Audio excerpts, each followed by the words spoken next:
What's going on, guys? Welcome back into the channel. In today's video, we're going to be doing a long form video, which means this is probably going to end up being quite a long video. And what I'm going to do in today's video is I'm going to go through this AFC championship game, and then we'll advance through the Super Bowl, and we're probably going to hit up the off season and basically do everything all together in this video. So you guys are going to get to see the real-time, strategy and everything that I put into how I play my franchises against the CPU.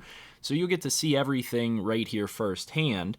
One thing I'll say is I got my hot chocolate ready. I'm gonna make this, a nice long video. I'm gonna sit in here and have some fun. So hopefully you guys will enjoy joining me along the way here. Pull up a seat, grab a hot chocolate, whatever you need to do, and let's go ahead and jump into the various different things that we got to do. So first things first, let's go ahead and jump back to the playoff bracket here. We have our matchup here against the Texans. I just wanted to get a quick refresher. We also have the opposite side, which is going to be the Tampa Bay Buccaneers and the New Orleans Saints. Personally speaking, I am hoping that the Saints come out victorious here, although it really doesn't matter to me who we match up against if we advance to the Super Bowl, which we should advance to the Super Bowl. I just, I don't know. I'd like to see the Saints make it back. That's just my personal take. We do have 34 staff points up there. We have some stuff to spend. Weekly award winners, it looks like, Najee Harris for that 224 rushing yard performance, 3 rushing touchdowns, 39 receiving yards on 2 receptions and a receiving touchdown. That definitely deserves Player of the Week honors, and I'd say that that out of any of these award winners, although Kenny Vaccaro, that's kind of impressive, 2 interceptions, even though that team didn't advance to the NFC Championship game. Let's go ahead. We got another blizzard, it looks like. So it's going to be same conditions, and we're going to be home again, obviously, because we were the number 1 seed. So we're going to get another. I got to make sure I turn my volume down on my computer, or else I'll get some playback here through the mic. So players for both teams are going to have trouble accelerating, changing directions, all that stuff, and we got to beat the Texans. So pretty much the same scenario as last week against Baltimore, and that game finished out 38-21. I think we should be able to take care of business. Let's go ahead and see this moment here for a. We'll just be confident. I'm not going to insult the opponent. They're on a hot streak. 10 break tackle, 10 play recognition, and tackling. That should help us on the defensive side of the ball. I don't know about you guys. I don't know how you guys feel. But I feel like the new scenarios and training and all that stuff makes the game less realistic in a sense, because I feel like a lot of these games snowball because I get all these bonuses and stuff to defense or offense or whatever. The game can just get out of hand quickly, which is a little bit weird. So let me know what you guys think in the comment section. That can be kind of the topic of discussion for today's video. What do you think about the way franchise is right now in terms of how you can play against CPU opponents and stuff like that? Do the bonuses affect your franchise gameplay? I mean, you can even talk about against other users and stuff like that. What do you guys think needs to be changed with the current franchise gameplay and the challenges and things like that? I'd be real interested to see what you guys think in terms of all that stuff. What would be most important in order to get franchise headed in a better direction? Because I still think there is a lot that needs to be improved upon. Let's see what we can do to add here. We could maybe go with the defensive coordinator. I feel like I might have been working towards something. So we have 3. No, that's boost catching for wide receivers, carrying for halfbacks, stamina for receivers, release for wide receivers would be nice. What else do we got? Stamina for quarterback, halfback, fullback, carrying for quarterbacks, catching traffic for tight ends. I'm going to go ahead and just work down this route here and try to get down to being able to acquire this, which is the release, the additional release for wide receivers. If we can get a boost of 3 release for wide receivers, that's going to make them very dangerous. And this is, this is one of the things as well that you can include in the topic of discussion today. How do you guys feel about the talent trees for head coach, offensive coordinator, defensive coordinator, all that stuff? I feel like this stuff in itself has a very big opportunity to imbalance the game, Because if you start off with a coach that already has some of these things unlocked, like these things can be very powerful, impact blocking, awareness, pass blocking, on the defensive side of the ball, being able to get, better block shedding and things like that can really make a difference in a game. So I would be really curious to see what you guys think. I feel like, the best way to go about, especially doing like a user versus user league, would be to have everybody create their own coach from scratch, and then you're all starting off on a somewhat level playing field. But like I feel like this stuff has a tendency to get out of hand in franchise mode this year. So we can continue that in the discussion down below as well. It looks like that's pretty much everything I have to do before we hop into this game. I do want to check the lineup just to make sure my depth chart is set the way that I want it to be.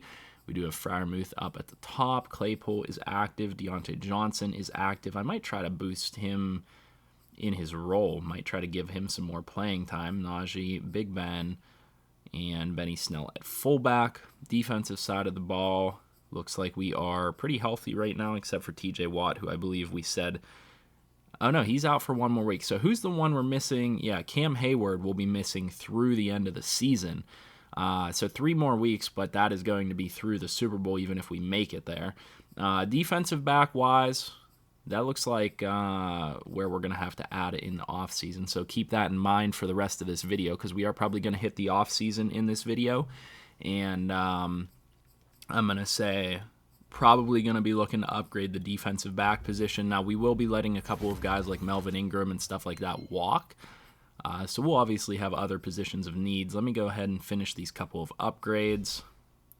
And I'm also missing 2 players on my practice squad, so while I see the opportunity, I'm going to add 2 guys to the practice squad because I hate not having these things full. So what we're going to look for is practice squad eligible. Let's just sort by age.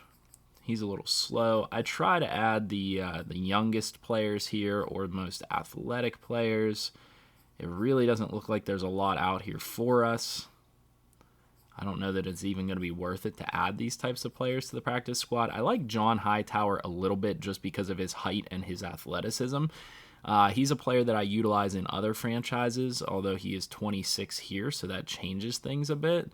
Let's just go ahead and add whoever is the youngest. I know that this guy's only got 83 speed. Maybe we'll go with like Trey Nixon. 6 foot, 91 speed, 24 years old. He'll never really amount to anything for us, but we might as well have him on the roster. And then do I have to do... Yeah, I got to do my weekly strategy real quick before we hop in. So what we're going to do, they are pass heavy, so we are going to defend the pass in some measure. Let's go with defend medium pass is usually a good way to go. Full pads is fine. We're healthy at this point in the season. On the offensive side of the ball, we're playing the Texans defense. The Texans have not a lot on the defensive side of the ball. I'm thinking we run it again. It worked well for us last time. I see no reason that we can't get the run game going again this time. Health-wise, yeah, I think we're fine.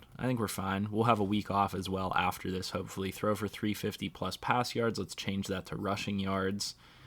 I think as a team we should be able to get that going.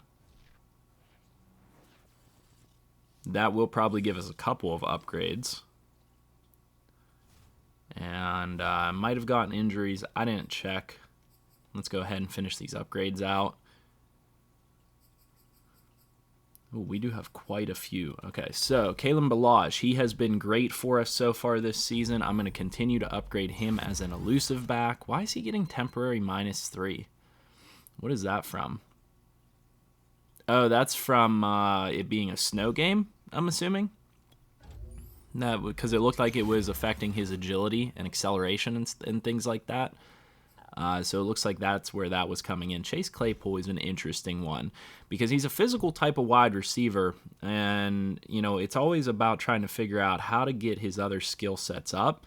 I hate the fact that the game gives him 74 agility or 78 agility. I'm probably going to have to adjust that at some point. Really low change of direction. We're going to upgrade him as whatever I can do. Release, spec catch, short route running, catch in traffic. I'm going to upgrade him as a route runner. I think we just got to keep boosting up his route running ability. I think that's even, reflective in real life. He's somebody that absolutely needs to have his route running ability increase. Throughout today's video, what I'm gonna do is I'm gonna have my iPad over here, and I'm gonna go ahead and pull up as many comments from you guys as I can from previous videos, and I'll kind of just like read through them as I go and maybe discuss some of them. You guys have dropped a lot of comments lately. I feel like I've been a little bit behind in terms of how much I actually, am able to respond to comments. So I figure if I do a long form video here, this gives us a really good opportunity to be able to try to answer some of those comments. So let me go ahead. I'm gonna mute my mic for a moment, take a nice sip of my hot chocolate, and load up this game and try to get ourselves moving to the Super Bowl here.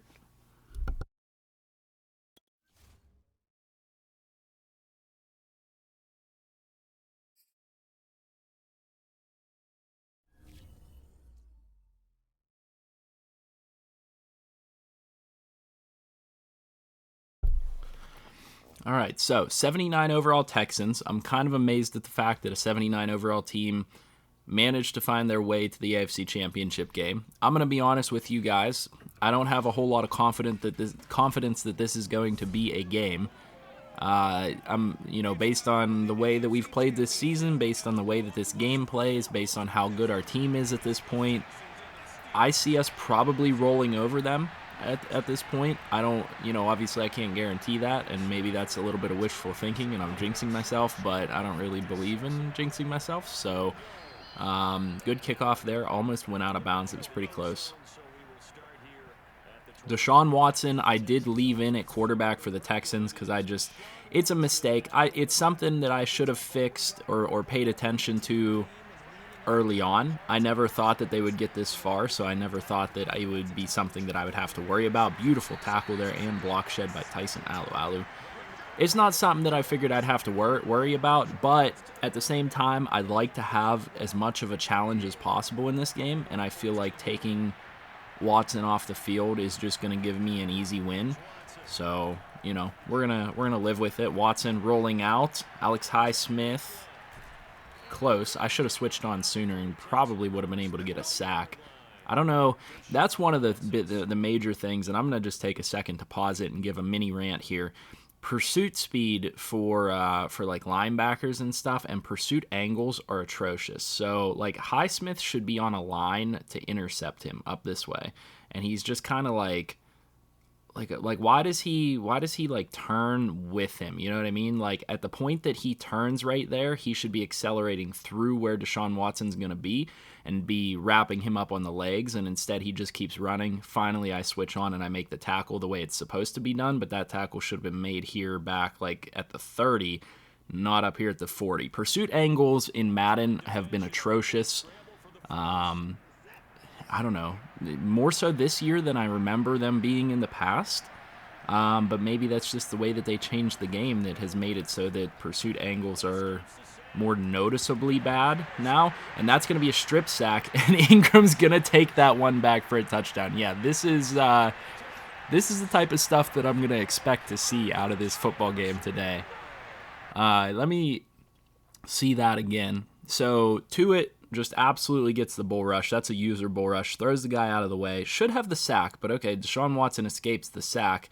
And it looks like that's going to be... Who's 92?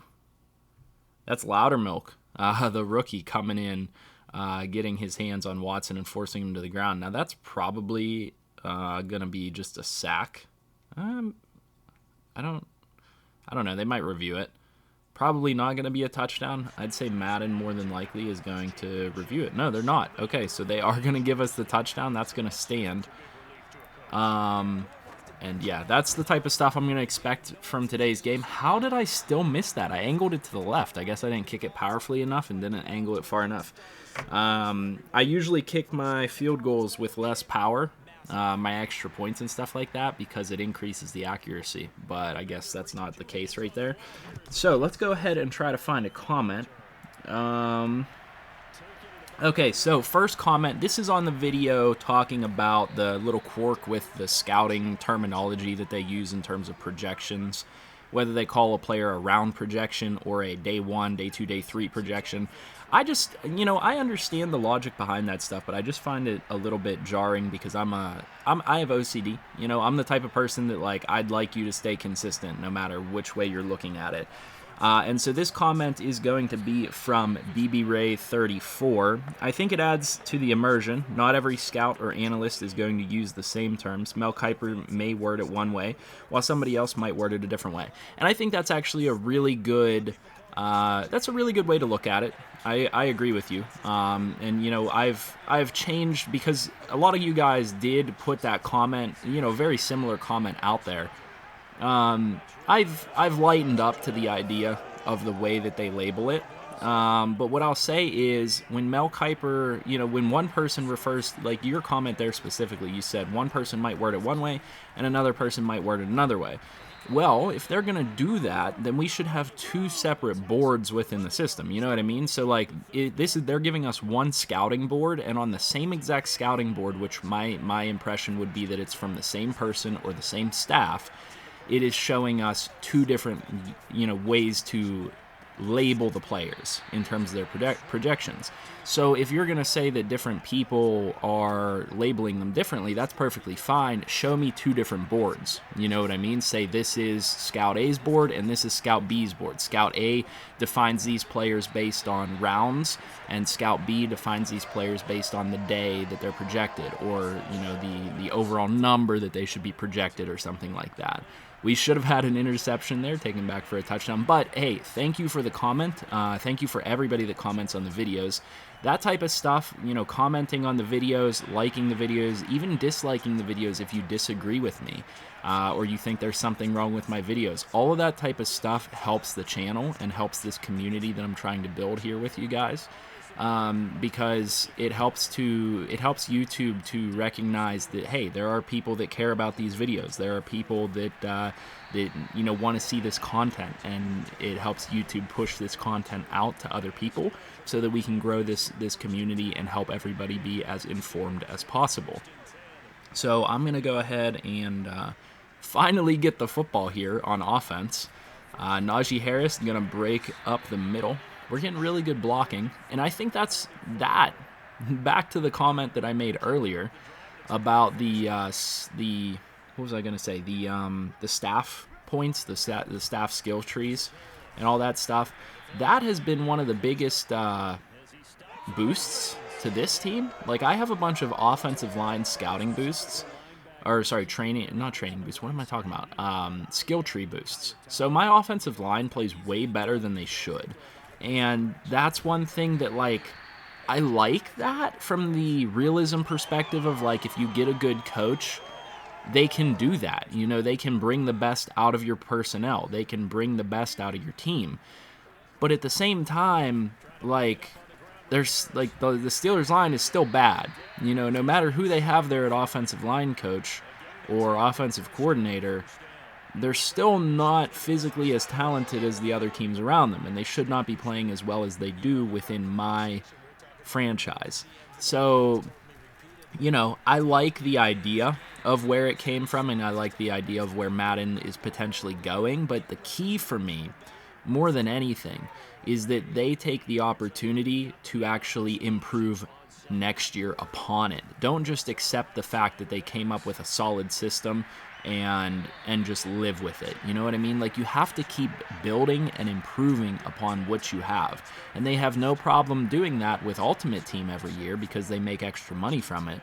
The true test is whether they're going to, have the put in the time and resources to do it with franchise mode and the things that they have started to do this year with franchise mode. Let me go ahead and find another comment here as we drive down close to the end zone. We'll go with Flood Drive. I think I might be able to hit Juju. If not, I'll have Claypool underneath. Oh, yeah. We got separation. Wide receivers and DBs ran into each other. Juju's going to put us up by 2 scores. I'm going to take the opportunity to go for 2. We'll go with the mesh play here.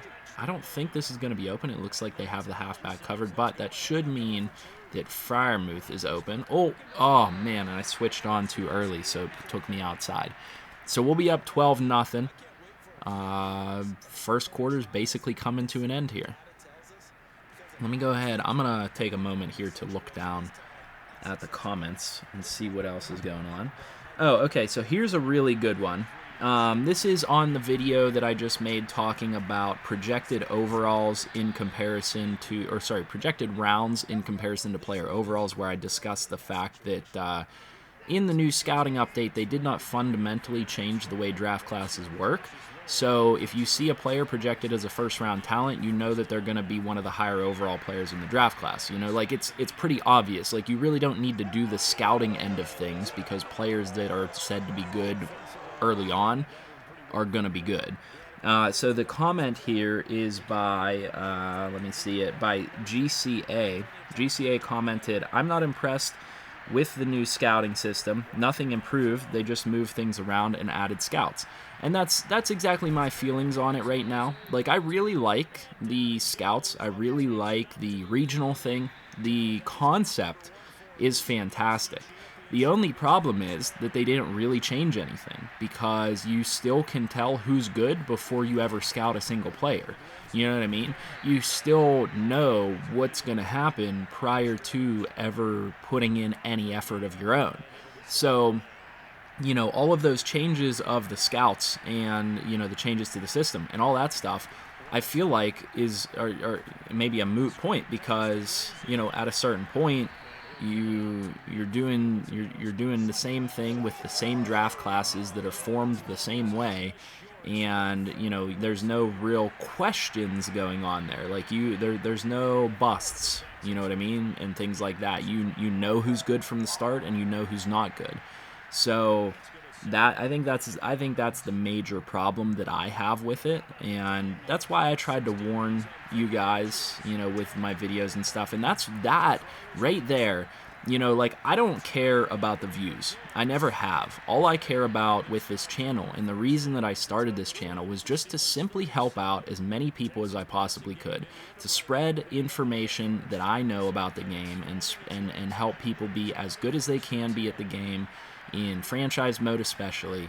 And so, you know, I care more about, you know, letting you guys know, like, hey, don't waste your time waiting for this scouting update to come out, because I know that it's not going to change the way that the game operates. And unfortunately, that's the truth. You know, I was optimistic and hopeful that they would, you know, and ultimately the scouting update came out a month late. It didn't come out until, you know, October. It didn't come out till October. And so, you know, that's the biggest issue for me, is that, you know, we know that they're not really going to do enough at this point to make things be the way that they need to be. You know, and I just want as many people to get the word as possible. And so, you know, if we leave the appropriate feedback on this video, if you like it, you dislike it, you comment, all that great stuff. There's a nice interception, Kerry Vincent Jr. Why did you not block? Who was that? Sutton? Who's 31? I should know who 31 is, but I don't. Whoever that is should have blocked for me. But what I care about is very simply get the word out to as many people as possible, so people know what's going on, and we can have the best experience that we possibly can in franchise mode with what we got. You know, we got to work with what we got. So, you know, I want to grow the channel from that perspective. I want to grow the channel so that we get the word out to as many people as possible, so that everybody has the right information and can do the best that they possibly can with what we have in front of us. This is going to be a crucial third down situation. I'm thinking Claypool could be open. I'm also thinking about audibling the call there. I think Samuels on a slant might give us a good, like, secondary option. Yes, Claypool's going to be open. We made the throw, but that's not going to get it done. That's only going to pick up 6. We will bring out the punt team. 4.5 minutes left here in the second quarter. Hopefully you guys enjoy this style of video. I feel like it's worthwhile to, like, you know, recognize you guys in your comments, because you guys are what drive the channel more than anything. Like, you know, I love getting comments, you know, some of these here where somebody just found the channel, and they say, I just found your channel, thanks for all the work, and the videos are helping out my franchise gameplay. Like, I get that type of stuff all the time, and that's what drives the channel, making sure that I get, people as much information as possible and helping out their game. So let me go ahead and find another one here.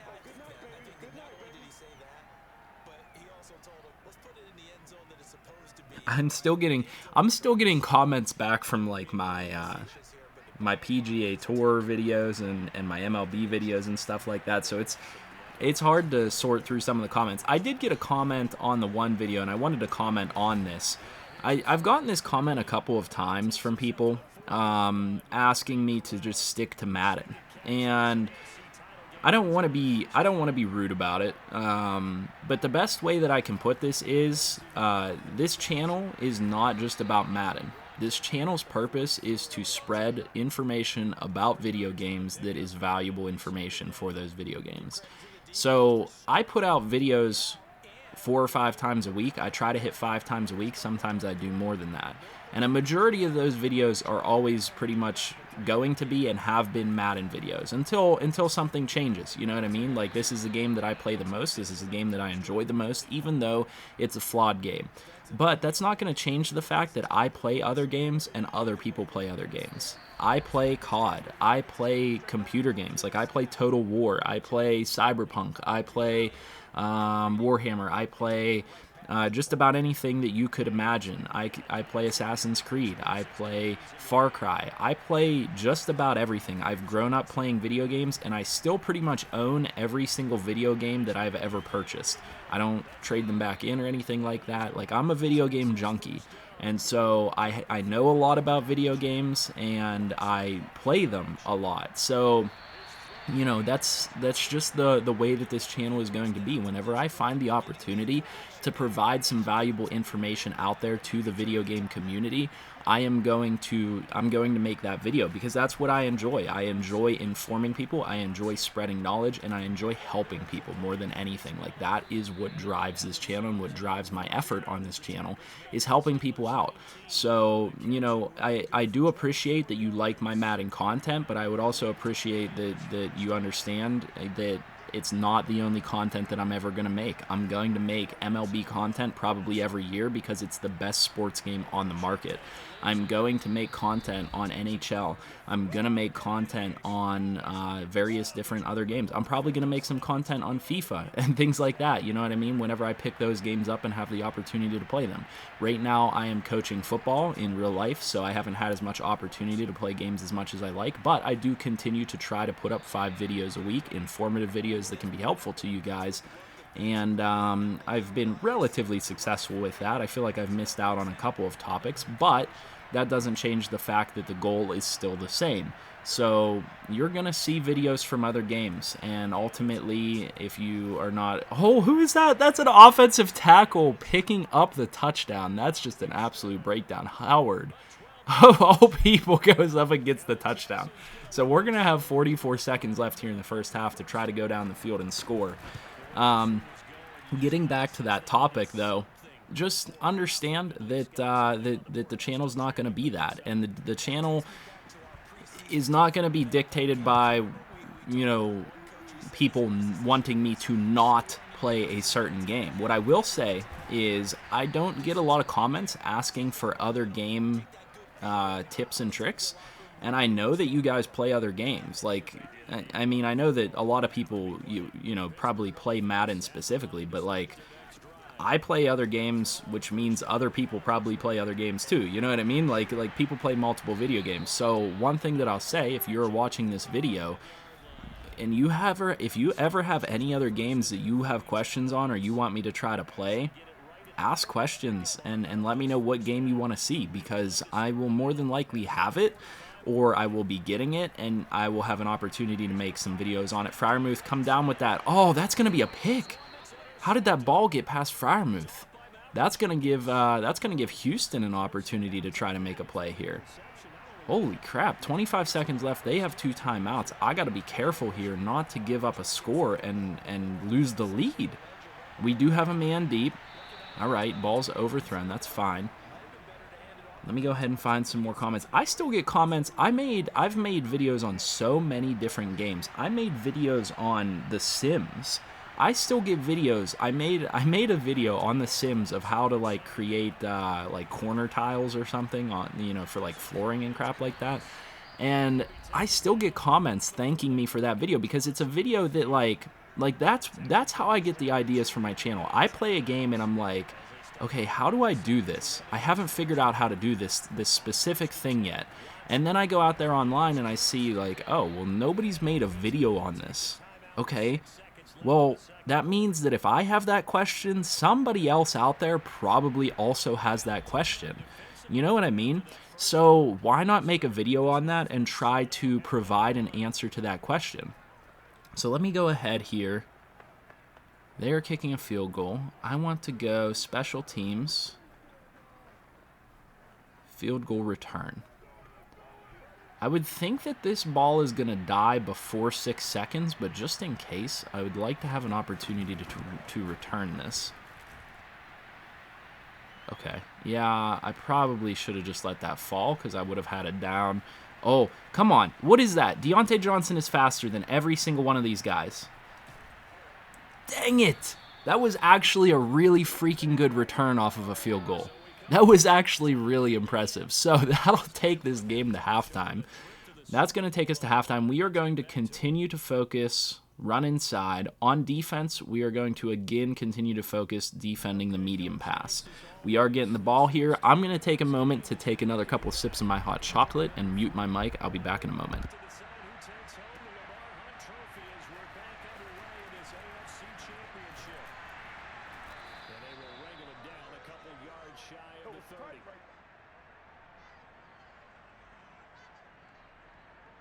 The Steeler offense now with the football first here to begin the third quarter. And I think here I tell you what, when the cold weather hits, you know, there is nothing quite as satisfying as just a nice warm hot chocolate.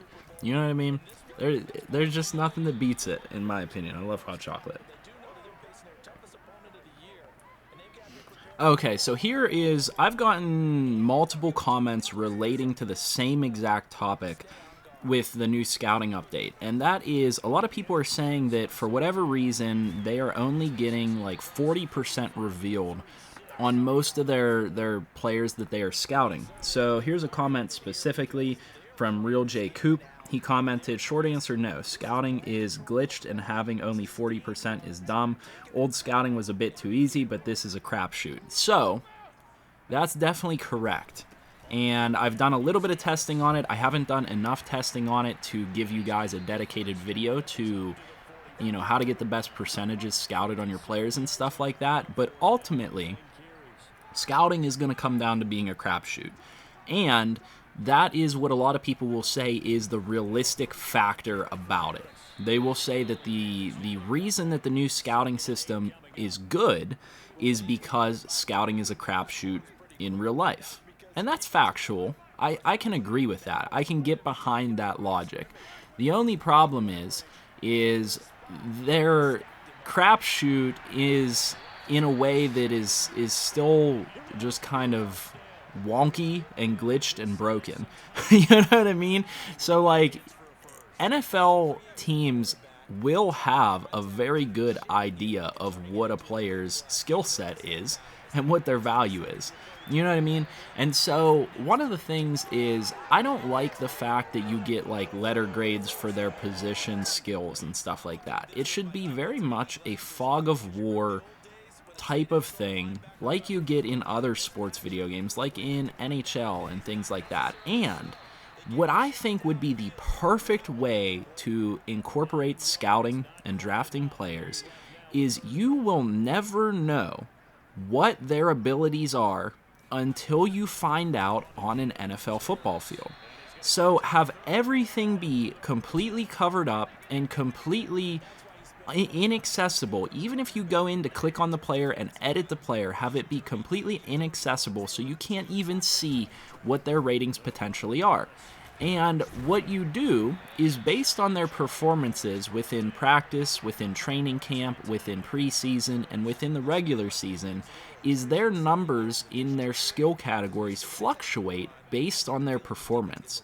If they come out and perform well, then maybe they get a better rating in a certain category. Maybe they catch a lot of footballs and don't have many drops, and so they get a better catching rating or something like that. And you never knew what their catching rating was to begin with, but you do know that that player performed well on the field, and therefore they should be one of the higher overall players out of the draft class. Like right now, you can draft a player that's like a 65 overall, and they stay as a 65 overall. In reality, that player is better than a 65 overall if they perform well.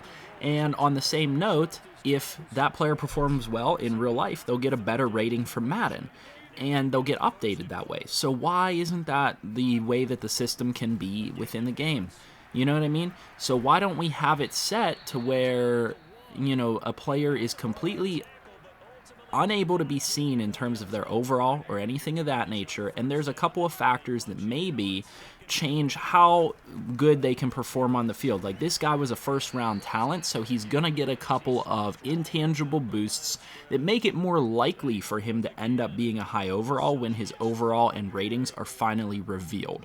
Does that make sense? You know what I mean? Like something much more, that to me would be much more realistic than the way that they have the system currently. And so a player could be drafted in the 7th round, but they could turn out to be a 78 overall with Superstar if they play really well in the preseason and really well in the regular season. You know what I mean? And maybe that player's true rating doesn't get revealed until their 2nd or 3rd season, because that's when you really find out when players are good or not. I don't know. Maybe that's a crazy idea. I feel like that would be maybe a lot more difficult to implement than the EA devs are capable of. And that might be more creative of an idea than the EA devs are capable of. And I don't mean to be like taking shots at them or anything, but that's just the reality of the situation. And I think that would be the way to realistically go about these things. Hey, EA, maybe bring me in as a consultant or something, and I could certainly help you guys out. But that's where I stand with it, and that's how I address those comments. I would like to be able to answer everybody's comments, but can't always address every single one. So we're going to be finishing out the 3rd quarter here. Texans do have the ball, have an opportunity to put some points on the board. Right now, it is looking like a 19-7 football game, a very odd score. Let me go ahead and back and see if I can't find some more interesting comments to address here. That play going for 16 yards to start the drive, first down. Sometimes it's hard to believe, but there are times this game is about patience, isn't it? Hasn't had the game he expected, but that run there, that may get him going. I was just going to say, maybe that gives him a little juice, because you're right, he's strong. Let me go ahead, and it's kind of hard. I should have had these prepped earlier. We're going to go ahead and bring man blitz, although this is dangerous because Apke is on the field. I'm not quite sure why he ended up out there. Terrell Edmonds just make that tackle. Good tackle.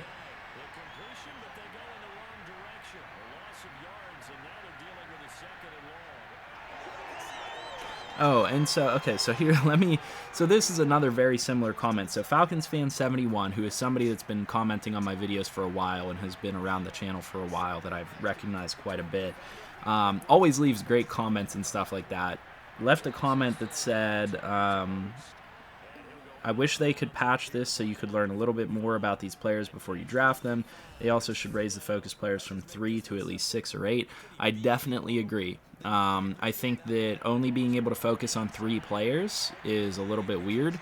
And I think that the scouting system itself has a long way to go before it's realistic to how NFL scouting works. If NFL teams only have a couple of guys going around and scouting, then that's a failure on their part. I don't know what the regulations are. Maybe that's realistic, but in my opinion, if I'm a multi-million-dollar organization and I can't pay to have like 30 scouts going out and finding information for me, then I'm not doing my job as an organization. So that's that's odd to me. You know what I mean? And that's another thing that bothers me about the scouting system is that you only can have 3 tier 1 scouts, 1 tier 2 scout, and 1 tier 3 scout. You can't upgrade your scouts, you can't make them better, you can't hire extra scouts. You know what I mean? Like, that should be up to you within a certain rule set. You know, how many scouts can you hire? How much can you pay these scouts? You know, how can you upgrade these scouts and get more information on prospects and things like that? So, you know, that's just one of the I don't know, standpoints of it right now. One of the key details that I think is being overlooked in that scouting update. And I think that there's quite a bit of work to be done still on that end of things. So we do have the Texans driving down here, 7:37 left here in the fourth quarter. Man, this is tougher than I thought. Credit to streamers and other, you know, big YouTubers and stuff that do this type of stuff regularly. It's tough to talk straight for this long. I don't know how some people do it. There's another touchdown by an offensive lineman. Okay, if this isn't a metaphor for the state of Madden in recent years and currently, I don't know what is. I am currently leading the Texans 19-14, and all 14 points from the Texans have come off of receiving touchdowns to offensive linemen. What is going on? Okay, it's cool when they do it once. When they do it twice, then you know that it's an issue with the game. So, man, I just almost am just kind of at a loss for words to that. We should be able to put this game away. If we go ahead and choose some clock, which I need to adjust the tempo. I hate the fact that you have to double tap to switch the tempo. I like the old system in the old Madden game. In Madden 20. Madden 20? Madden 21, sorry. Ooh, okay, nice block. Najee fighting, almost able to get the first down. I had something else I wanted to say about the scouting update, but I'm forgetting it now.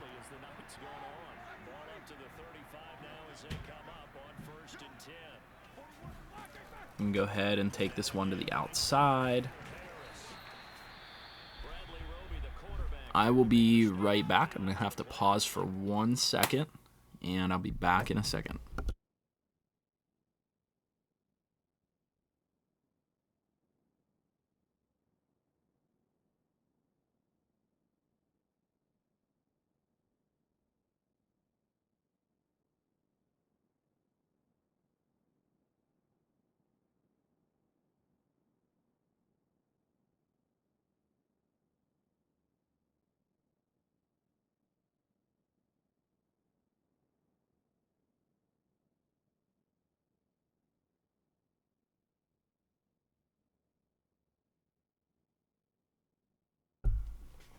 All right, and I actually remembered what my talking point was that I wanted to go over before I left there. So my talking point that I really wanted to cover is, okay, so we're getting all these comments about the scouting system and all that stuff. That's great.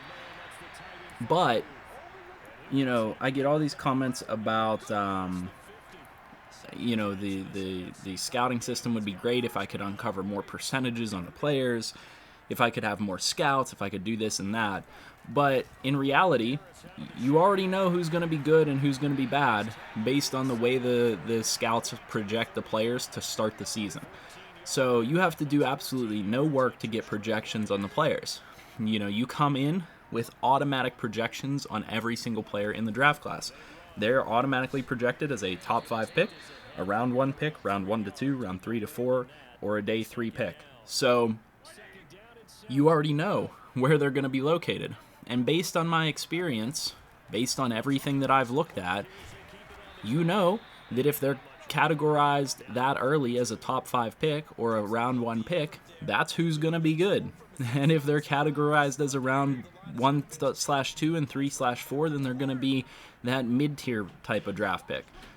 So, you know, it's great that they did all these changes to the game, but it still doesn't actually change anything because it doesn't change anything about the draft class. So I can already take a look at a draft. I can just completely bother to not. I don't have to scout. I literally don't have to scout in the scouting update because I still know who's going to be good and who's not.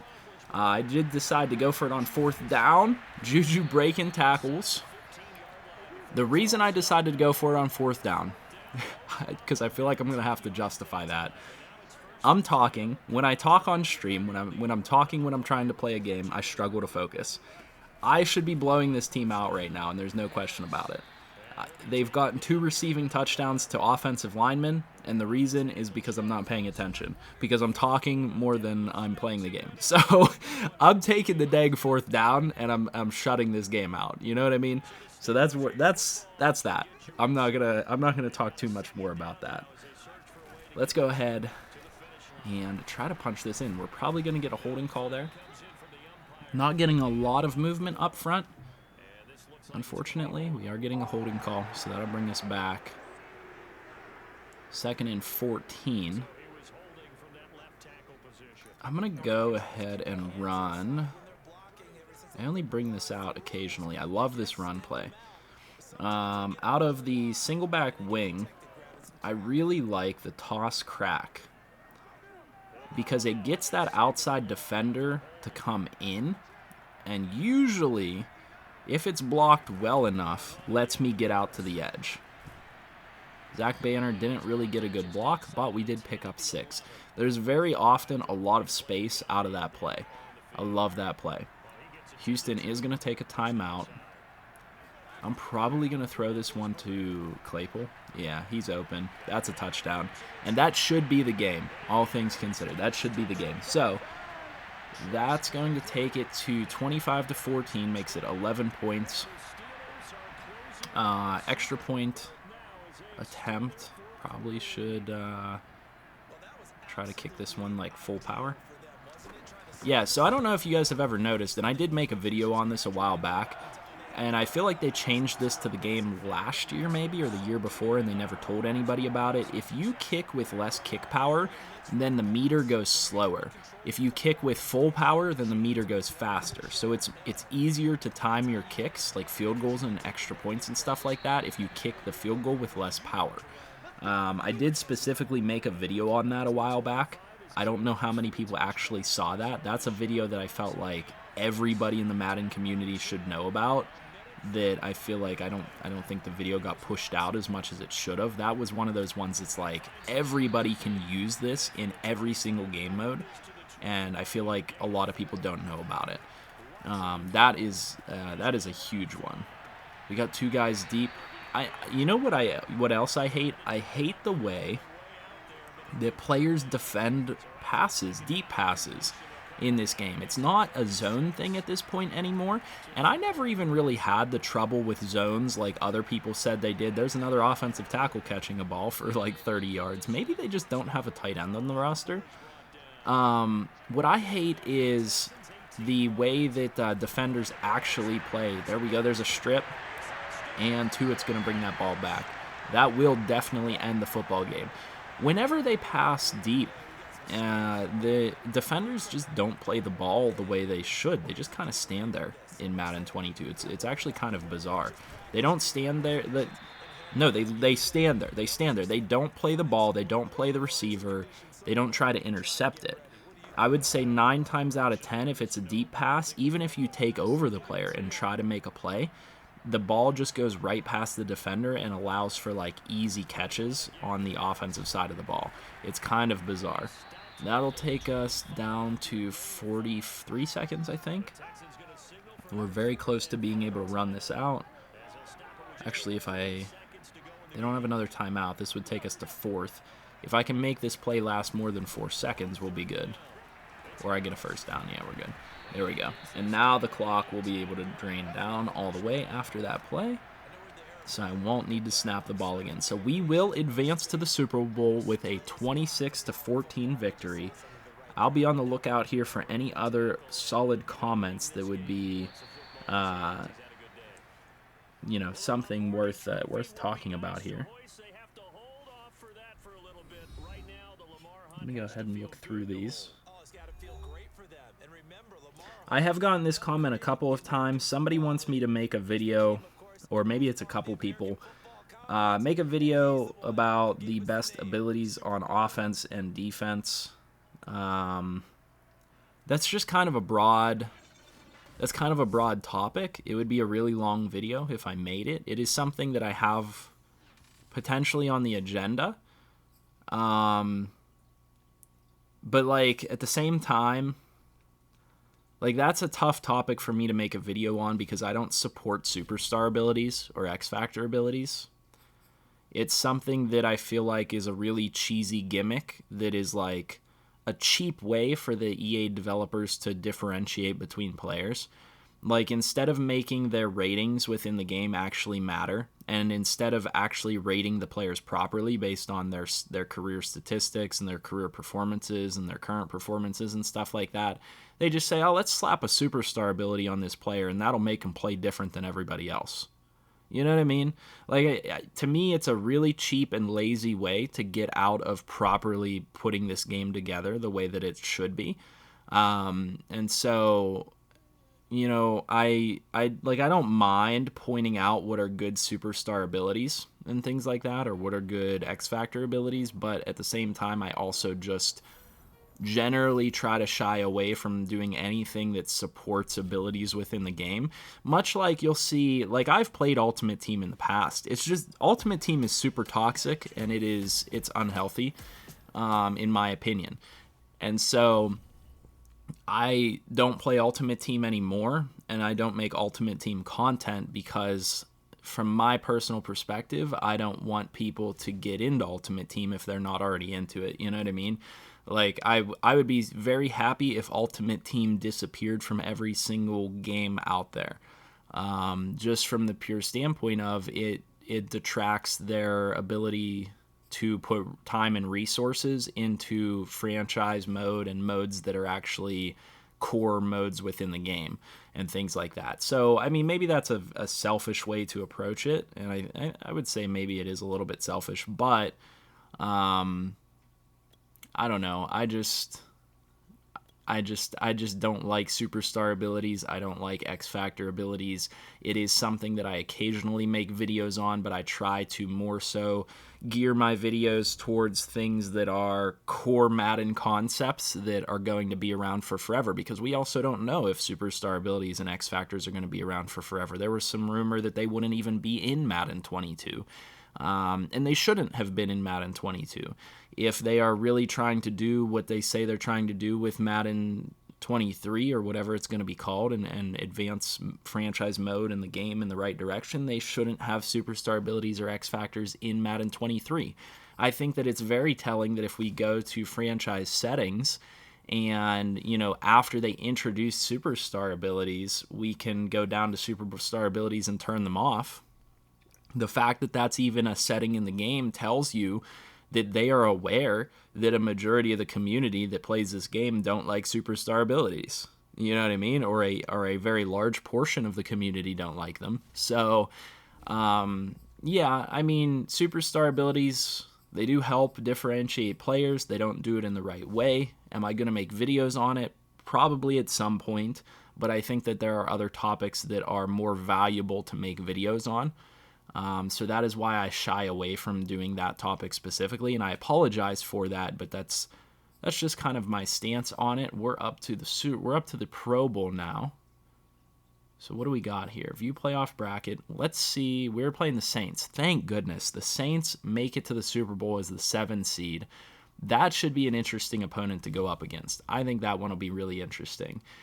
Pro Bowl roster. I'm real curious to see. Actually, I'm not curious to see because I know that based on Madden, we don't get Pro Bowlers. Derek Watt is not on my team anymore. Made the Pro Bowl, though. Right?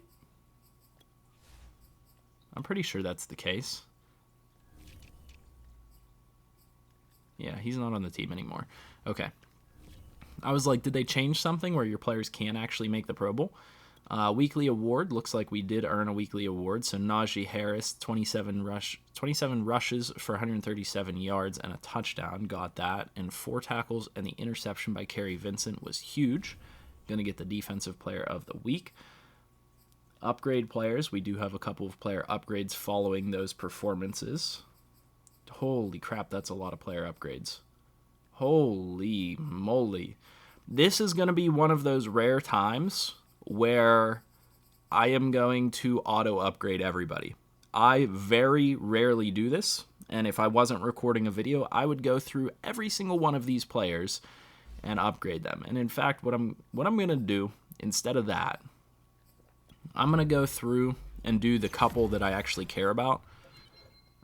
Make sure that I upgrade specifically the ones that I care about, like Dwayne Haskins, probably going to be our future quarterback, so I'm going to upgrade him and make sure he's upgraded as a field general so that he gets the best upgrades possible.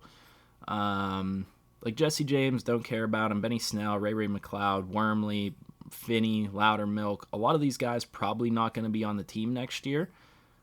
So let me see, like Tuitt, I care about Tuitt. Big name player on the team.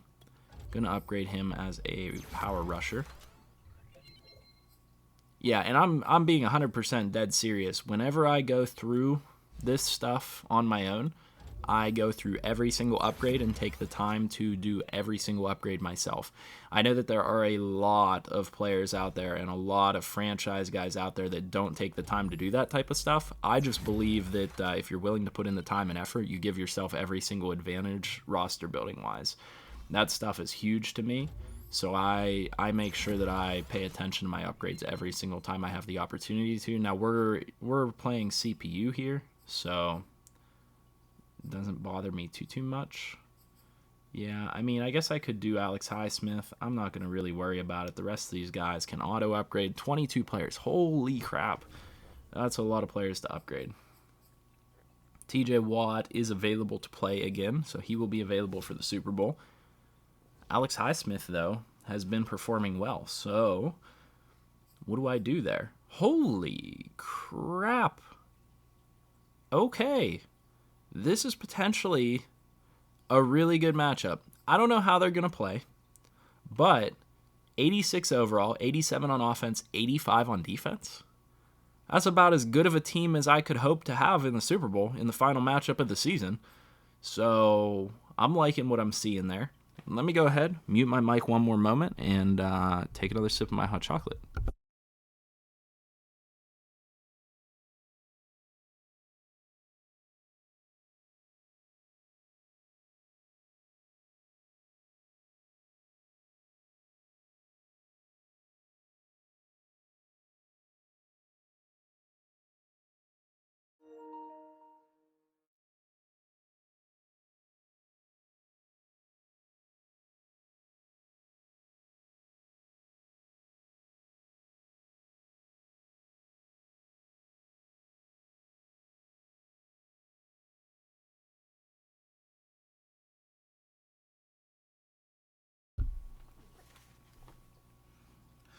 All right, so let me go ahead and find one more good comment to get into before we get into this Super Bowl. These are the type of comments here that I get every single day. So Speedy Daskimo, I don't know how to say his name, said thanks for this. Jay Davis said thanks for this informative video. I get that type of stuff every single day, and that just helps to put a smile on my face and let me know that, like, you know, I'm actually out here helping people out. Let me see what else we got here.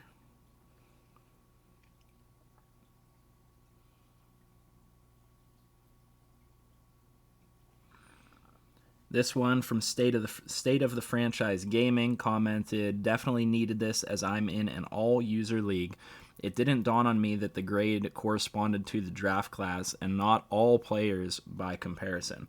So yeah, so that is a absolutely huge topic of discussion that I feel like absolutely gets overlooked time and time again. People don't realize that the projection on these players directly correlates, or sorry, the grades on these players Yeah, the grade projections on these players directly correlate to their actual overall and not the team as a whole. It correlates to the draft class. So whenever we say Spencer Rattler has A+ throw power, that's in correlation to the draft class, not to the league as a whole.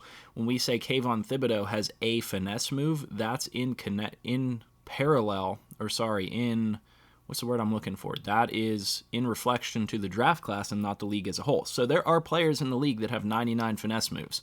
So an A finesse move would be somewhere in the 90 to 99 range. If I go in here to edit players, Kayvon Thibodeau definitely does not have that high of finesse move.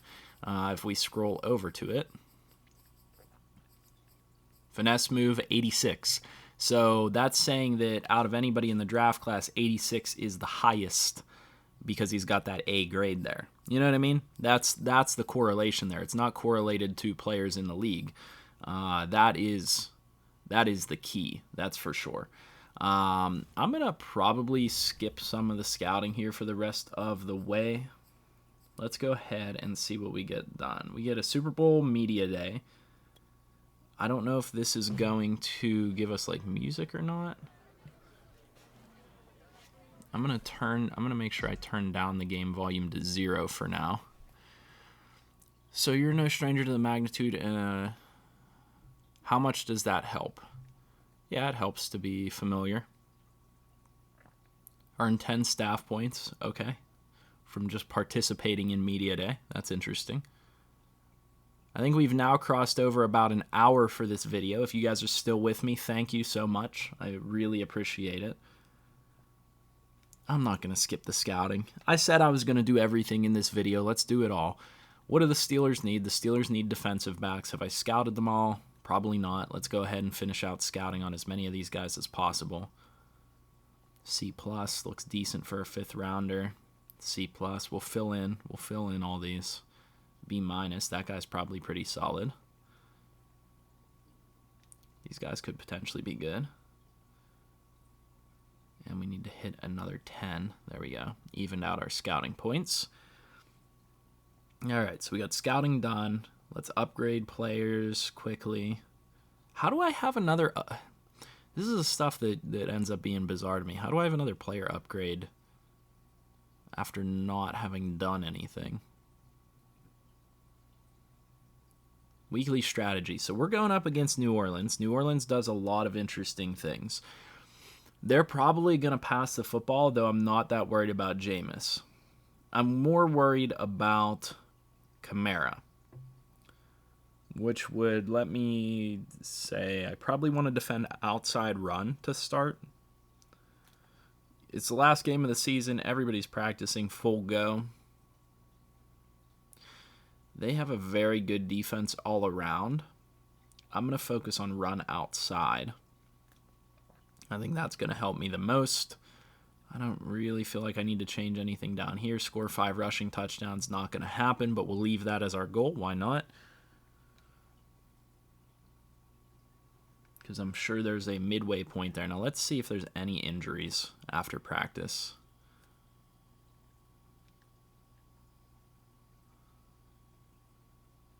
Broken finger for Zach Banner, backup right tackle. That's okay. Not too big of a loss there. Wait, no, he started in the last game. Maybe that is a big loss.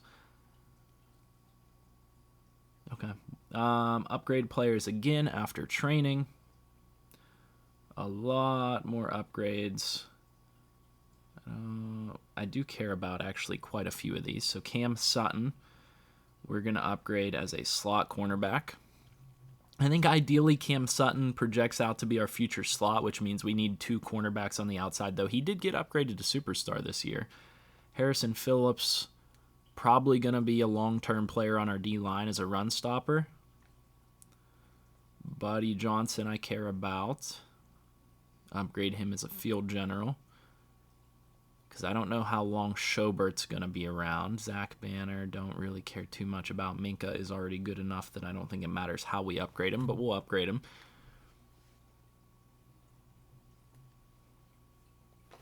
And the other ones I will auto upgrade. Yeah, I like this comment on a video I made a long time ago about, you know, how you don't see your players in the Pro Bowl. That's what I was just talking about a moment ago when we simmed through the Pro Bowl week. If you make the Super Bowl, you can't see your players in the Pro Bowl. I do think it's amusing. This guy commented, Lucky TV commented, so you're saying I can't be in the Pro Bowl because I'm too good. Yes, that's exactly what you're being told. You're too good, so you can't be in the Pro Bowl. But in reality, the way that it works is the timing of it, I think, is just messed up. And I think a lot of players probably don't want to participate because they don't want to risk an injury, or their organization doesn't allow them to participate because they don't want to risk an injury leading up to the Super Bowl, which is obviously the biggest game and the game that actually matters. I think that everything for us should be fine.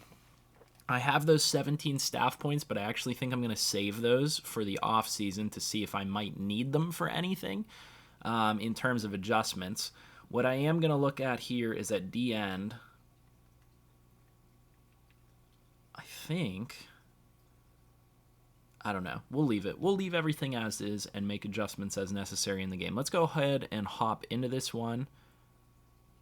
Oh, wow. Okay, so down there at the bottom, Kamara has 1,300 rushing yards and 15 rushing touchdowns. I think they're going to try to run the ball against us. I don't know. I could be wrong.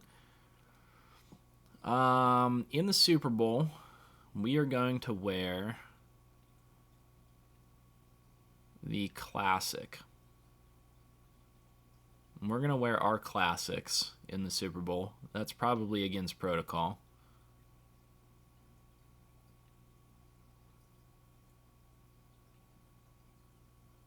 Do they not have, I guess the Saints don't have a classic away, do they? Why does this not tell me which one of these is a jersey? I guess this is the jersey. Nike away jersey, Color Rush, Nike alternate classic. Yeah, they literally do not have a away. They don't have a classic away. That's fine. We're going to roll with classic unis in the Super Bowl. That's probably against protocol, but I don't really care. Let me go ahead and make sure that I get the game volume back up a little bit so that you guys can hear.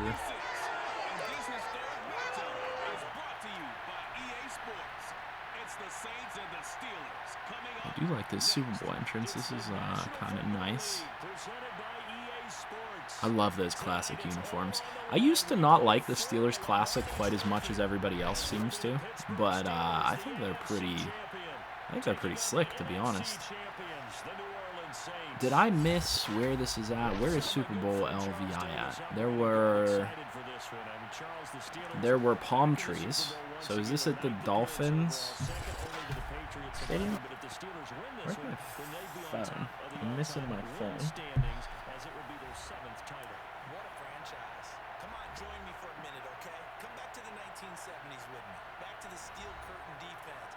All right, let's look it up.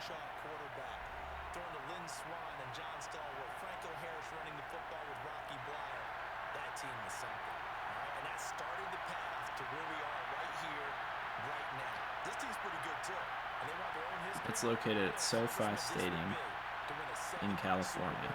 Okay. Something I didn't know. All right, opening kickoff. Saints going to start with the ball. I'll be real curious to see if they can't do anything against us.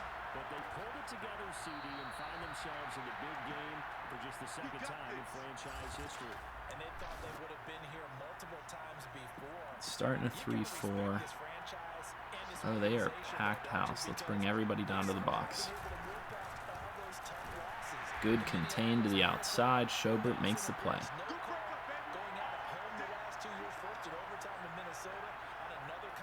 Kind of like the idea of doing this nickel blitz. Nah, let's switch to a Tampa 2. I bet they're throwing this underneath.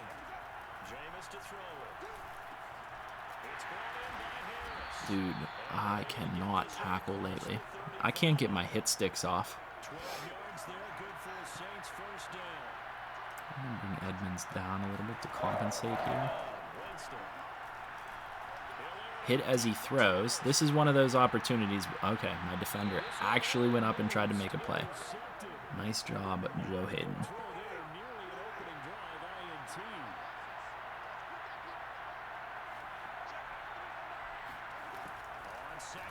I've gotten quite a few comments of people that like the What Would It Take series on the channel. Let me know if you guys enjoy that series or not. I feel like there was the first episode, which was the Jets, got quite a few people commenting saying that they enjoyed the series, and then the Jaguars video seemed to draw less interest. That's one of those series that I feel like maybe is more predicated on whether you guys actually want to see it or not, type of thing, because it's not like informative, it's not like a helpful video or anything like that. So I'm just wondering what the interest level is of those videos. I figure maybe it was the difference in teams. Maybe there's more people out there that care about the Jets than they care about, we're gonna press, than they would care about the Jaguars, but I don't know, I could be wrong. Ooh, nice catch, Michael Thomas. What's the latest word on Michael Thomas? I was actually wondering that before this game. Is he, he's not playing for the Saints, right? Like, is that an injury related or was that a contract thing? I actually don't know. I don't follow the Saints that closely. All I know is I had a buddy in my franchise that wanted to nerf both Deshaun Watson because he's not playing and Michael Thomas. So I assume that there's some type of long-term issue going on there. But then I get articles on Bleacher that say Michael Thomas is going to play soon. So I don't really know what's going on there. You guys will be able to let me know in the comment section. Cover this halfback. All right, let's see. I do get quite a few people asking me for updated sliders constantly. So, like Tobias S. commented, could we get updated sliders soon? I feel like the CPU coverage got way better, while the users got worse after the October update, but maybe it's just me. I actually feel like the game has been playing under the slider set that I gave you guys latest. I feel like the game has been playing the best that I have had it playing under the latest update. So I don't know, I could just be getting my own experience in comparison to other people's, but I actually really like the sliders as they are and haven't seen much of a reason to adjust them. In fact, I probably can take the opportunity after I'm done playing these games to show you guys some of the scores that I've gotten in other games. Like I just played the Seahawks, no, it was the Packers in my Bengals franchise with my friends. I just played the Packers, and I won by 2 points with like 20 seconds left to go in the game. Like, it was a battle, and I love whenever I get close games like that. Like, that's what matters more to me than anything, is actually getting competitive games with somewhat realistic results, obviously, but that's what I'm looking for specifically. It is a run up the middle. They are doing a good job of pounding the rock. We are going to have to come out in a goal line set now.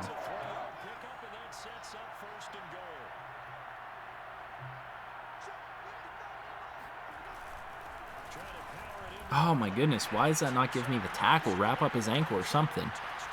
For an animation-driven game, and this is another topic of discussion that we absolutely can always talk about if you guys are interested. For an animation-driven game, the animations in Madden 22 are atrocious. They are maybe the worst that they have been since I can remember. I mean, honestly, like, the gameplay in Madden 22 is by far not the strongest point in the game. Madden 22 itself, as I said in my game review, not really worth the money, to be quite honest with you guys. If I didn't have the Relocation Football League and I didn't have,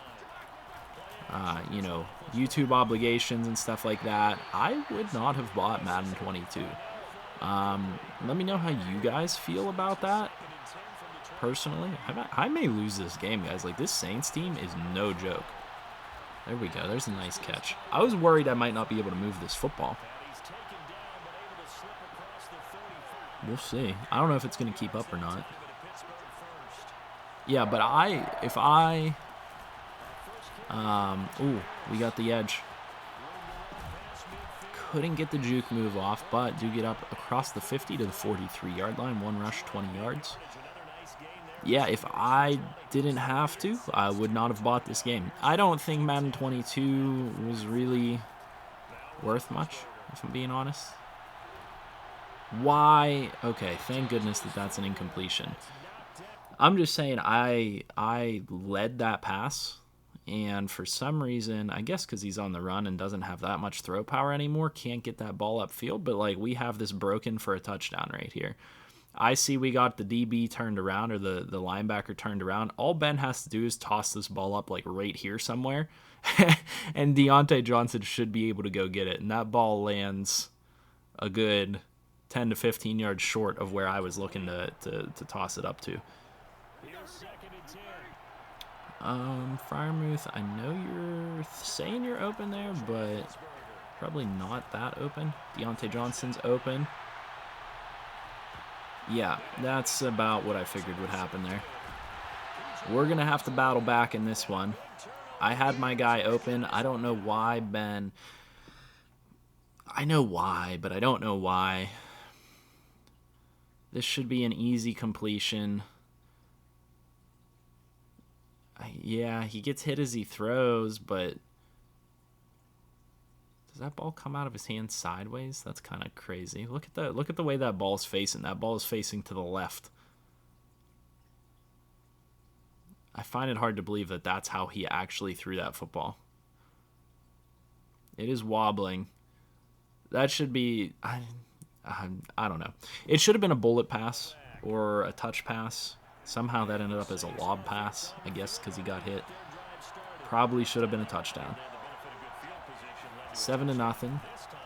Only a minimal amount of time left here in the first quarter. We got to come up with a play on defense and try to prevent them from getting a 2-score lead.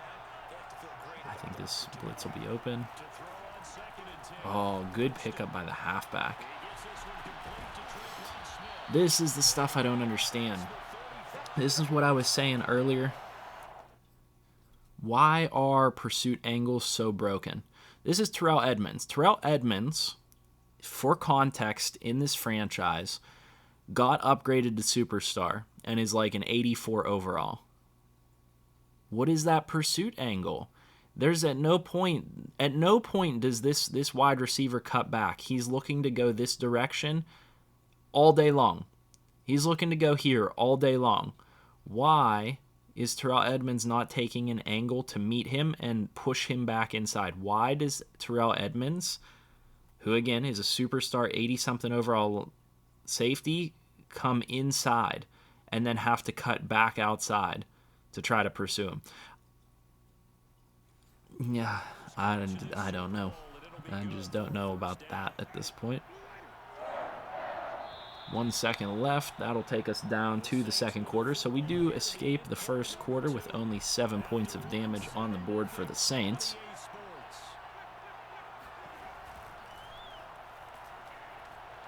Come on, Jameis Winston can't run. What are you doing? Oh. Jameis Winston scrambles a little bit, but he's not that quick. I don't know how he gets... That's the other thing that bothers me, too, is how much you get sucked into blocks in this game. There's pressure. There's a sack fumble. Pick it up, Bush. Go left, go left, go left. Oh, man. I really gotta like hold my tongue a little bit, because I know Madden's not great with animations. Okay, this is fine. But how does that... This is what I talk about. When I talk about contextual animations, it means within the context of what is happening within the play, does the animation make sense? So can you look at this and tell me that this animation of him getting back up and locking onto the player makes sense? Can anybody tell me that this makes sense? He gets back up, fully stands up faster then Bush can get that football and somehow locks on for the tackle.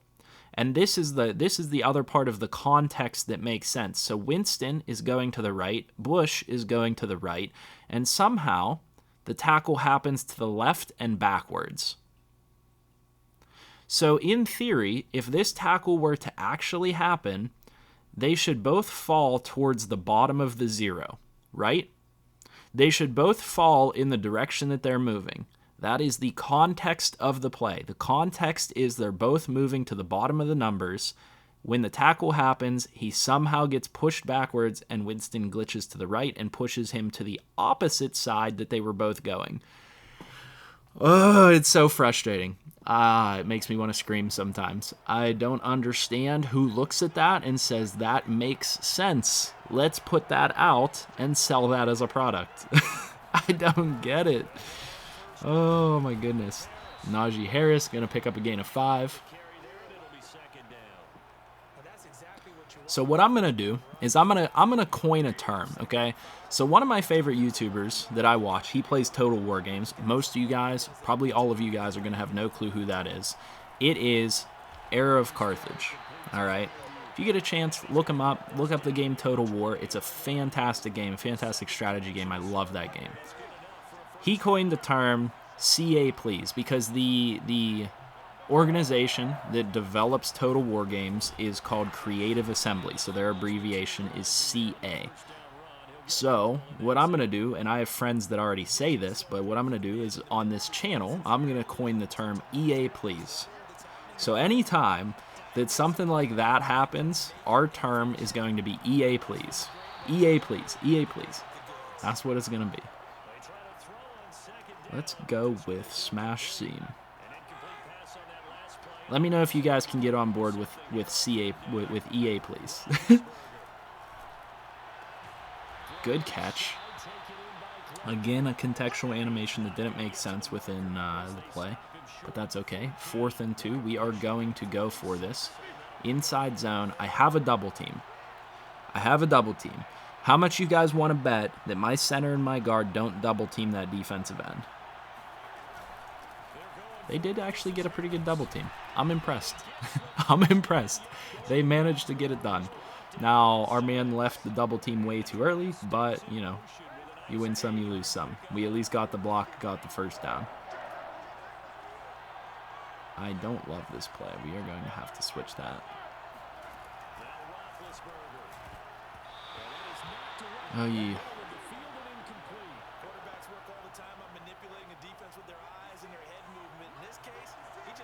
I would make another complaint about contextual gameplay, but we're just going to go ahead and take the touchdown and hopefully tie this football game.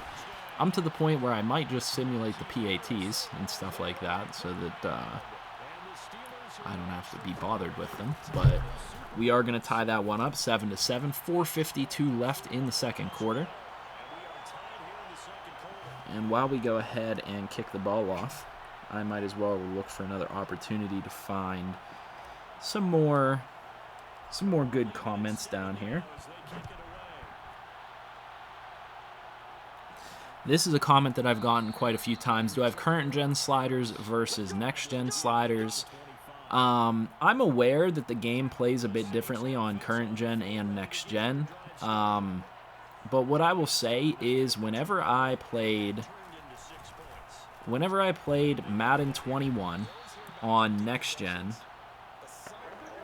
although I guess, yeah, that makes sense. So current gen wouldn't play the way I would expect it to.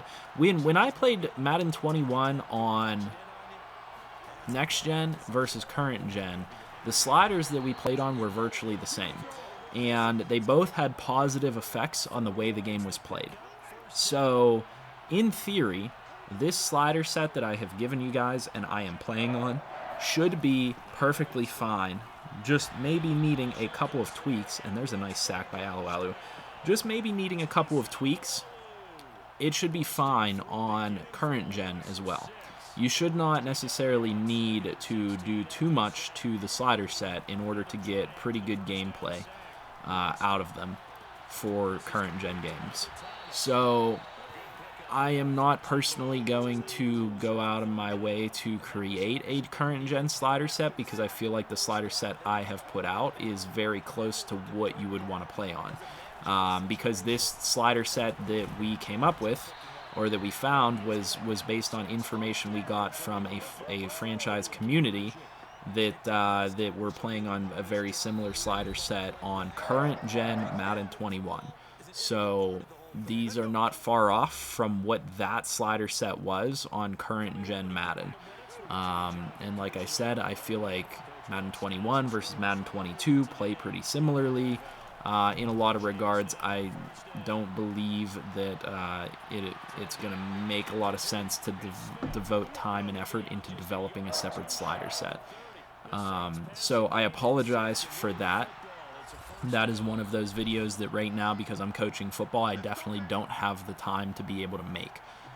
Maybe once the football season is over and I have that availability, then I might be able to dedicate some time into being able to put that higher up the priority list, if that makes sense. So that's where I stand with that. It's not out of it's not out of a lack of attention to it. I know you guys have been leaving those comments, and I know the game plays a little bit differently, but certainly something that is a little bit lower on the totem pole right now in comparison to some of the other topics that I've definitely wanted to address. TJ Watt is getting a lot of pressure in the backfield right now. He's just not getting home. He's not finishing the play the whole way. We're getting really close.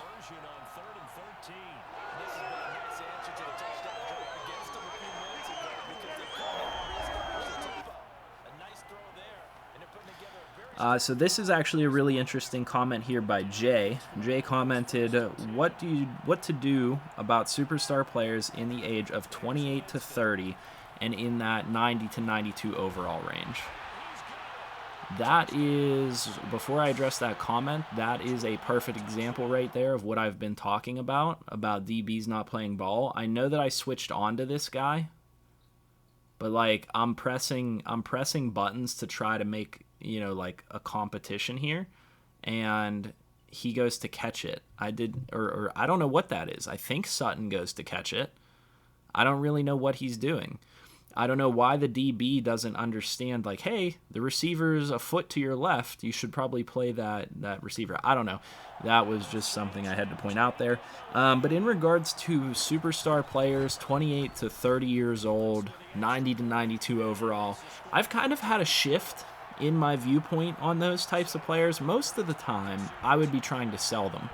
You know what I mean? I'd be trying to sell them. I'd be trying to get young players in return that I can develop into what I want to develop them into. With the way that Madden has changed the kind of age brackets and stuff like that, though, I don't find that it's as beneficial to just straight up get young players. Because getting a young player that doesn't have development and stuff like that is not as beneficial as having an older player that's like a superstar overall. Like the way Madden used to be, and that was a beautiful play there by Ben and Deontay Johnson. The way Madden used to be, you could take a 21, 22, 23, even 24-year-old player, and you could boost them up to be a super high overall. You could boost them up to, like the comparison that I would make is if I'm getting a 22-year-old player that has all of the physical tools that I want, I can make them into a 95 overall X Factor by the time they hit the same age as the player I'm selling. So if I'm selling a 90 overall superstar and I'm getting a guy that I know I can make into a 95 X Factor at that same age, I'm winning that trade. You know what I mean? Like, I'm getting the value out of it. However, now they've changed regression to start happening at the age of 28. The windows are smaller to be able to develop players and things like that. So I find it to be less valuable to trade those older players away. It's very often hard to find appropriate value in return for those older X Factor and superstar players that are of that caliber. And the way that they've changed the game as well is that those players used to regress hard, and those players used to retire earlier and things like that. Whereas now you can have a superstar or an X Factor player hang around into their 50s. That actually happens. Like in the RFL, whenever we build that league, or whenever they built that league, and like I was helping to build, the Bulldogs team and all that stuff, you would see like they have to sim into the future to get all of the NFL players off of the roster, to get them to all retire. And we're like 40 years into the future, and you still got like Tom Brady playing football. Like, you get Patrick Mahomes playing until he's like 50. You know what I mean? You get X factors at multiple positions playing until they're super old. So, and that was a really nice animation on the DB. But the point being that those older X Factors and superstars are now much more valuable and actually hold value closer to real life than they used to. And that's actually, I think, a very underappreciated change to the game. That's a very underappreciated change to Madden. Because that's not the way that it used to be. And so now it's very oftentimes more beneficial to have those older players that are of that high caliber than to have younger players. We got to be real careful here. I would love to get a sack. Jameis is taken off. He just keeps getting free yardage, and he slides every time. It's actually kind of impressive. 14-14, 5 seconds left. They're going to take a timeout and kick this field goal, it looks like. So 36-yard line. I mean, they're not going to miss it as bad as... We'll just do field goal return just to be safe. They're not going to miss it, but, you know, they might, and we'll have a guy back there.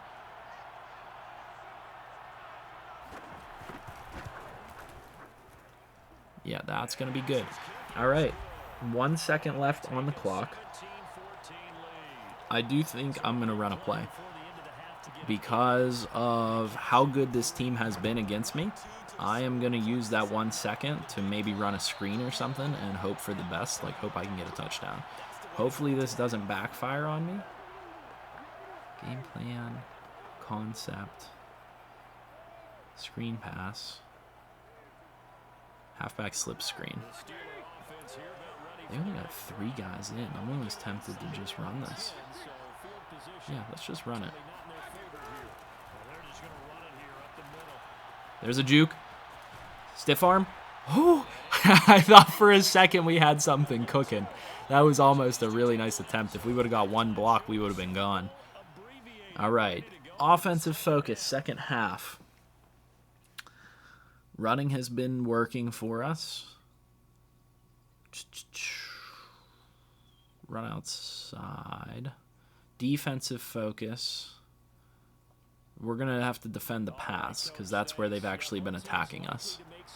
We're going to have an opportunity here, down 17-14, start of the second half, to try to take a lead.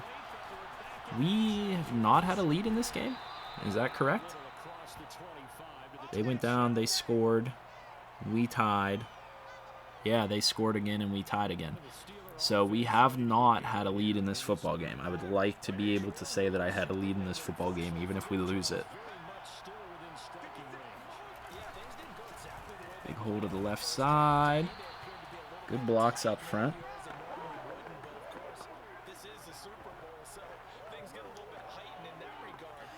Okay, here's an interesting question. So Randy Wilburn commented, so if I downloaded a roster, how or what can I do to take the player off IR so that I can trade him? So if you're talking about franchise mode, you have to ensure that you take the setting for pre-existing injuries and turn it off, because that is what is going to determine whether a player is going to start off on the IR or not. If you turn off pre-existing injuries, everybody in the league will be healthy for the start of your franchise. There are a lot of franchises that like to do that, especially because you're most likely starting at a different point than where the NFL is starting. So that is absolutely crucial. That's one of those minor little adjustments in the settings that can make a massive difference.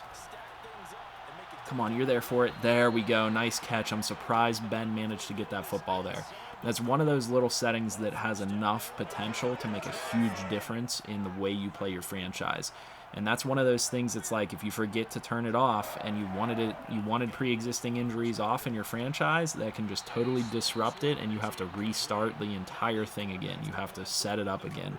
As a person that hosts franchises every single year and starts franchises and commissioners franchises, it is a massive pain in order to make sure that you get all of those settings set correctly, especially if you mess up once and have to do it again. So certainly make sure that you pay attention to pre-existing injuries and make sure you have it set the way you want it to be set prior to starting your league. Najee Harris first down to the 18. Now, I would be curious to hear if anybody has any opinions on what they would like to see in terms of this franchise moving forward. So, I like the face of the new scouting update. I definitely do. I don't feel like it presents enough value that makes sense to like restart this franchise, or maybe like, sim forward a year and put us to where we need to be to build this franchise in the second season, like in the off season or something. I don't know. We could do that. That might be worth the effort. Football season's wrapping up now. I might have the time to be able to do something like that. Give us the appropriate scouting update and put us where we need to be. Najee Harris gonna give us our first lead of this football game. That'll put us up 21-17. 4 minutes left here in the third quarter. We had a very, very long drive on that one. I don't know. Let me know in the comments section, what do you guys want to see with this Steelers franchise? Do you want me to just end it here at the Super Bowl or this offseason? Do you guys want me to move on to another team, do another franchise with another team? I am not opposed to doing any of that. I know that I've said that I've had various different ideas for franchises and stuff like that. Some of them have fallen through. Like I tried to get back with the RDFL, and that fell through. I had some ideas there, and they didn't really agree with them, so we kind of just decided to continue to go our separate ways. So I don't know. That's where things stand. Like it's kind of open-ended at this point where we can go with franchises and stuff on this channel. I am looking to, at this point, probably go out and buy some NHL and FIFA and various different games like that. So if you guys have any interest in seeing tips and tricks videos or gameplay from any of those, I am actually looking to do a lot of that stuff. And the thing is that I'll be honest with, kind of talking to you guys about in the same breath as what we talked about before, about how I play different games and things like that. I play these games regardless. You know what I mean? Like, I when I have the opportunity to, I'm gonna play those other games. You might not see them on the channel. Like I talked about Assassin's Creed, Far Cry, all those various different games. I put in tons of hours on Total War games and things like that on the computer. I play them regardless of whether they show up on my channel or not. So it's really a matter of, at a certain point, do I believe you guys will get any value, or anybody will get any value from seeing videos from those games? And if you guys want to see those games, you know what I mean? If you guys do, you guys have to let me know by, let me know in the comments section and stuff like that. The Saints here are really being a pain. I don't feel like our defense has done anything to stop them yet today. Ooh, we do have a guy here. We have him covered. What? This is their fullback, right? That's Armah. Alex Armah. How can we not cover their fullback? Or is he's playing halfback right now? So what happened to Kamara? I'm going to go out and manually cover him or something. TJ Watt gets it off around the edge. We will take the lead into the fourth quarter. So 21-17. I would love to hold these guys to a field goal here, because that would be a death sentence, I would say, for the Saints in this one. What is going on? Do you not have a zone, or do you have a zone? He does have a zone. It didn't show up on the screen. 11-yard line. Jameis Winston playing like an elite quarterback. I understand why these guys are in the Super Bowl. They look like they should be. You know what I mean? We're going to shift left here. I'm just going to keep trying to... he's going to try to cover. So they like to go sidelines. They like to pass underneath. So I think at this point I can't change that. But what I can do... Nope. Pass underneath. I can indicate that ahead of time and try to make the adjustment so that we can cover it.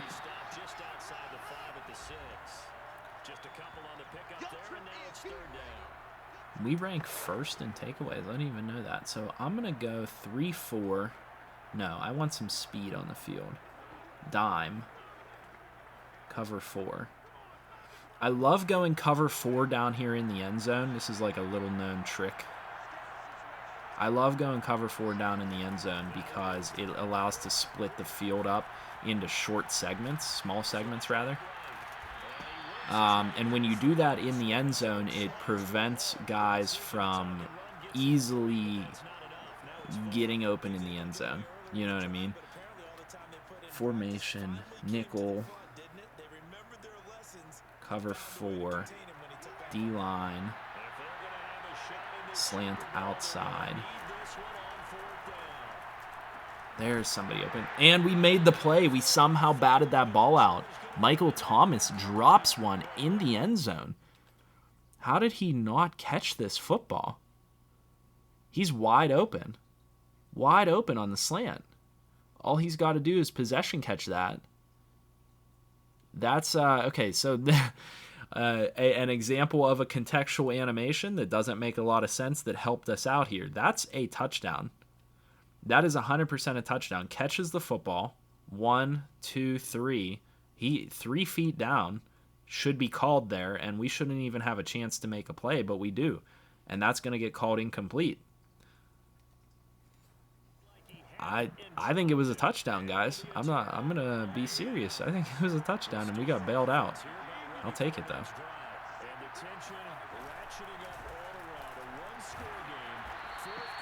Jesse James not getting a very good block out there on the edge. Did we traded Eric Ebron in this franchise? Yeah, that's right. Actually, this could be a really good opportunity for us to call that one play that we really like. We could also go play action. Now let's hit this run.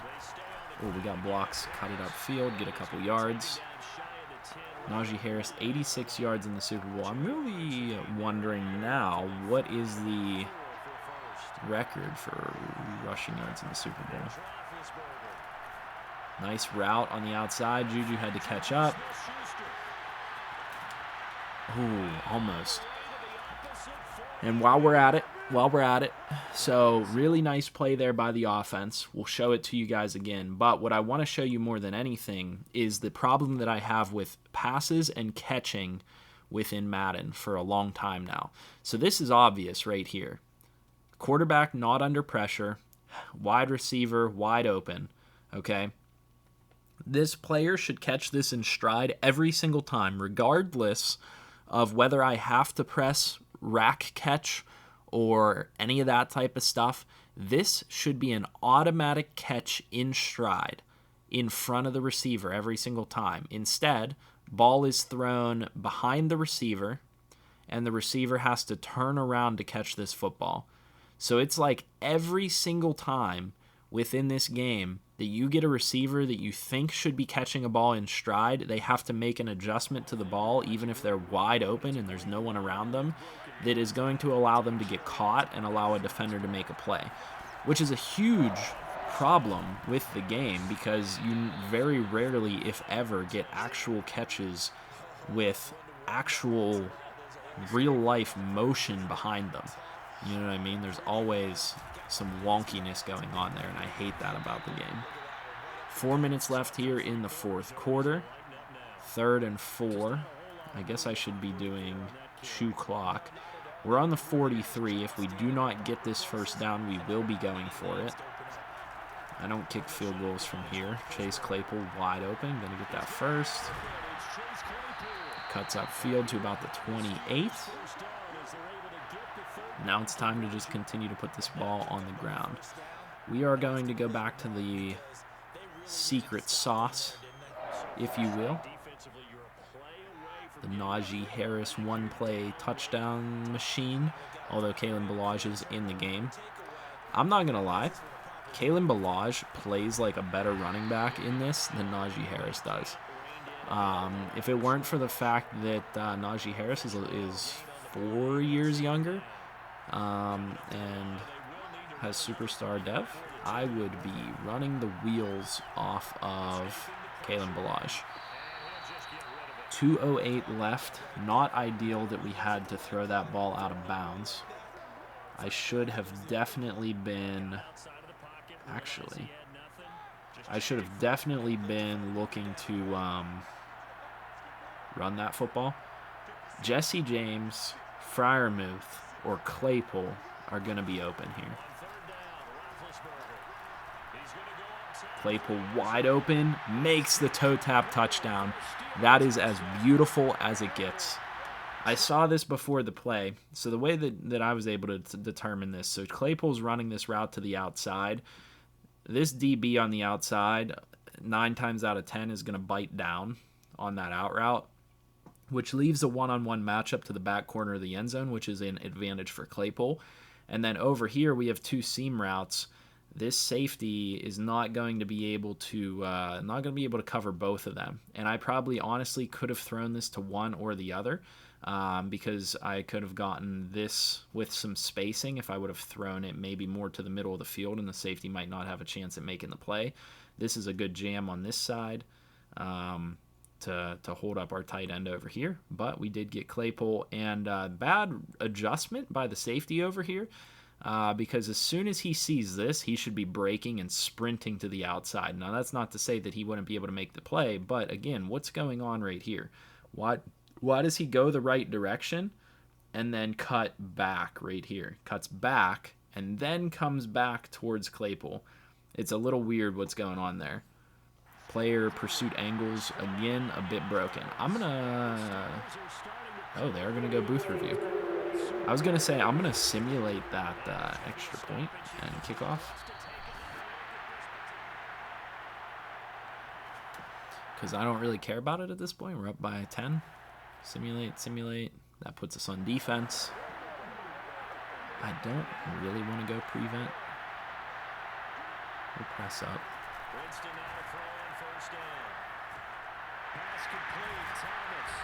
Good tackle there by Edmonds. 28-17. It's not out of reach. It's an 11-point game. They have to score once and get the ball back and try to score a second time. They do have all 3 timeouts. I'm going to be honest, if I was them, if I got into field goal range, I might kick the field goal. Although we are giving them free yardage here. I kind of would like to switch up what my play calling is, although it's not really going to give me an opportunity, and I don't want to give them a free timeout. There we go. They do go out of bounds, save themselves a little bit of time. Yeah, I'd rather get closer. I honestly would rather do like a cover 4 here, but not going to waste too much time. Nice touchdown. That was actually a beautifully executed no-huddle drive. Who was that caught that? That's number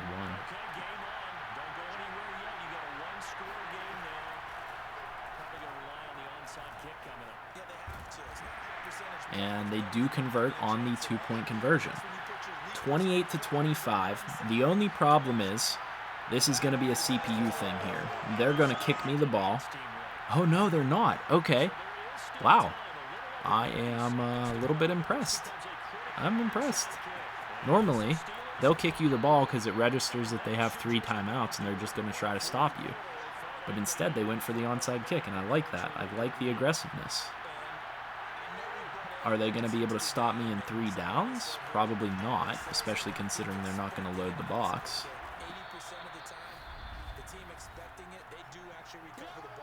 I will force them to take all 3 timeouts, and then I'll be in field goal range. Can I run? Actually, this zone alert bubble might be there. Nope, it's not. A little bit of a dangerous play call, because if I throw that, they could take that back to the house. All right, here's what we're going to do.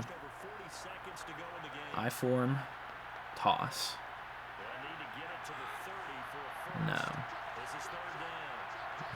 Mike, ISO, play action, experts, cross. I need them to use that timeout, so I'm going to have to run this ball. Good blocks. Oh, Najee breaks one. That was really nice. And more than anything on that play, how about that block by Benny Snell. I was hoping Benny Snell would help to chip right there on number 58. He does not. That's the guy that almost made the play. He should try to help to chip there, give him a hand, have hand presence to prevent him from getting to Harris. But he had his target all day and went upfield and got a chip block on that guy. Honestly, pretty smart pursuit to his block. Something that I don't see very often. And that should do it for us. That's their final timeout. 30 seconds left. All we have to do is kneel this one down, and our season ends in a victory. How about that matchup, guys? 28-25 against the New Orleans Saints. We were down to start this football game. Honestly, a bit of a miracle that we even found a way to win this one. What a finish. What a game. And this is the stuff I'm talking about. After the October update, this game plays great, honestly, in terms of, as I don't want to say it plays great. It plays as great as it can. Like, great in comparison to the way it was when it started, I guess is the way I should phrase it. The game plays like crap still, but it's in the best state it could be in, and I get on this slider set very good scoring games, very realistic scoring games. 28-25, how can it get better than that in the Super Bowl? That's a heck of a game, guys. Hopefully you guys enjoyed this. I enjoyed that Super Bowl. There's our Lombardi trophy. For some reason, Benny Snell is up on the podium, of all people. Ben Roethlisberger gets to hold this one. My assumption is he's Super Bowl MVP. He did have the best game out of anybody. I think Harris had a pretty good game himself. But if I were to give it to anybody, I think Big Ben earned this one. There's some highlights. I'm going to skip through some of these highlights and finish this one out and try to get moving onto the offseason. We're approaching 2 hours on this video. Who knows how long this is going to take to upload. But, hey, I'm excited the way we were able to finish that season off. So here are all of our practice squad players getting signed now. So let's go ahead and upgrade all players. And manage staff, contract extended. Let's advance. Do I want to do any staff moves? Oh, no, we can take a look around the league and see who else got fired. So, Bengals fire Zach Taylor. Chargers fire offensive coordinator, defensive coordinator. Colts fire their head coach, Frank Reich. Offensive and defensive coordinator. I'm going to just focus on the head coaches. So, Colts, Bengals, Giants, football team, and then they hired, so the Colts hired Zach Taylor from the Bengals, and the Bengals hired Frank Reich off of the Colts. So it looks like Washington is missing a head coach right now, and New York is missing a head coach at the current point in time. Interesting stuff. Scout college players, all this stuff. I think we just go ahead and advance to the next week, to the off season, and see where we stand with everything. 2021 season recap. Pat Mahomes MVP, Coach of the Year is David Culley of the Texans. Hey, if they manage to make it to the AFC Championship game, that's no question right there. Defensive Player of the Year, Aaron Donald. Patrick Mahomes, Offensive Rookie of the Year, T. Law, and Defensive Rookie of the Year, Zaven Collins. 7-time Super Bowl champion, Pittsburgh Steelers. View Weekly Awards. This will tell us who won Super Bowl MVP. It looks like it would have gone to Najee Harris then. Would be my take on it, because he gets. I don't know. I don't think it tells you who gets Player of the Game. We do have some upgrades following that performance. One upgrade, Pat Freiermuth. Upgrade him as a possession tight end. Get as many boosts as we can. Actually, what I'm thinking I'm gonna do, what I genuinely think I'm gonna do, is I'm going to. Okay, Giants hired Ron Rivera.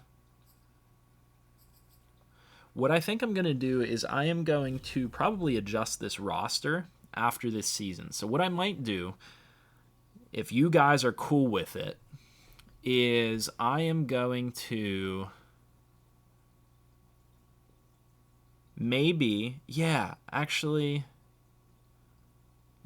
think I like that. So what I'm going to do, I'm going to leave it up to you guys in the comment section. Well, I'm not going to totally leave it up to you guys, but I'm going to leave you guys some room to sway my opinion. The idea that I like that just popped into my head is we advance this to the off season, and what I do is I'm going to run through off season here, and then I'm going to cut this franchise file. What I'm going to do is I'm going to start a new franchise file with the new scouting update. I'm going to bring us up to this point of that new file. So we will have won the Super Bowl. We'll have most of the same stuff. The stats won't appear the same, but that's fine. That's not a big deal. I'll adjust the roster to where the players overall should be after this season's performance with our guys. And then what I'll do is we'll draft based on the new scouting update. So you guys will get to see the mock drafts. You guys will get to see all that good stuff. And we'll get to basically advance in a brand new file, but with all the new stuff for franchise mode, but this will be the same franchise. You know what I mean? We will have already won the Super Bowl, and we'll be going into year 2. It's up to you guys if you want me to continue on with the Steelers or if you guys would like to see me continue on with a different team. I'm totally up to doing a different team. I think that if I were to go through and do a different team, who would it be? I will give you guys some options here in this video. If we take a look at rosters, other teams that I like just off the top of my head, I always was a Chargers fan. I secretly like the Packers a little bit. I like the Vikings. The Vikings could be interesting, but if I did the Vikings, you guys would have to know. All right, so here's my options. I would do the Vikings, but the Vikings would be a blow-up rebuild. I do not believe that the Vikings, as currently constructed, will ever win anything. I believe that they need to move on from a lot of their older talent and bring in younger talent. So it would be a little bit of a sell-off rebuild for the Vikings. I would do potentially, I did the Texans last year. I would do the Seahawks. The Seahawks are a team that I have liked since Matt Hasselbeck back in the day. That's a guy that I liked a lot. If I did the Seahawks, I could go a couple of different directions with them, from trying to compete with them to trying to build them up or rebuild. We could also maybe do a Saints one. I don't love the Saints too much. I like their uniforms a little bit. The Rams could be interesting. Aaron Donald, as a Pitt fan, I like him a lot. Who else do we got? We could try to do a Packers one where we send off Aaron Rodgers or something of that nature. Could be a little bit interesting. Who else do we got out here that I like? I've done the Dolphins a million times. I can always go Chargers because they're like my second favorite team. I love their uniforms, love the powdered blue that they have as an option, but they're kind of already set up for the future. That wouldn't be a very great option that would be all that entertaining, I don't think. I like the Cardinals a little bit. I have an offline franchise with my friends, or online franchise with my friends with the Bengals right now, which is actually a really fun franchise. I could maybe bring you guys videos from that franchise. Or that would be about it. I could maybe do a Bears one where we tried to build up around Justin Fields. Otherwise, the option is to continue on with the Steelers. So those are the options. If you guys have any preference, leave it in the comment section. Make sure you guys leave a comment. All right, so that's where we stand with that. Let me go ahead and see where we end up with this Steelers franchise in terms of the free agency pool, because I think it's absolutely crucial that we talk about where this team is going, or where it should go. In my opinion. So where we start with this is we start with our own current roster. So we have to advance to re-sign phase.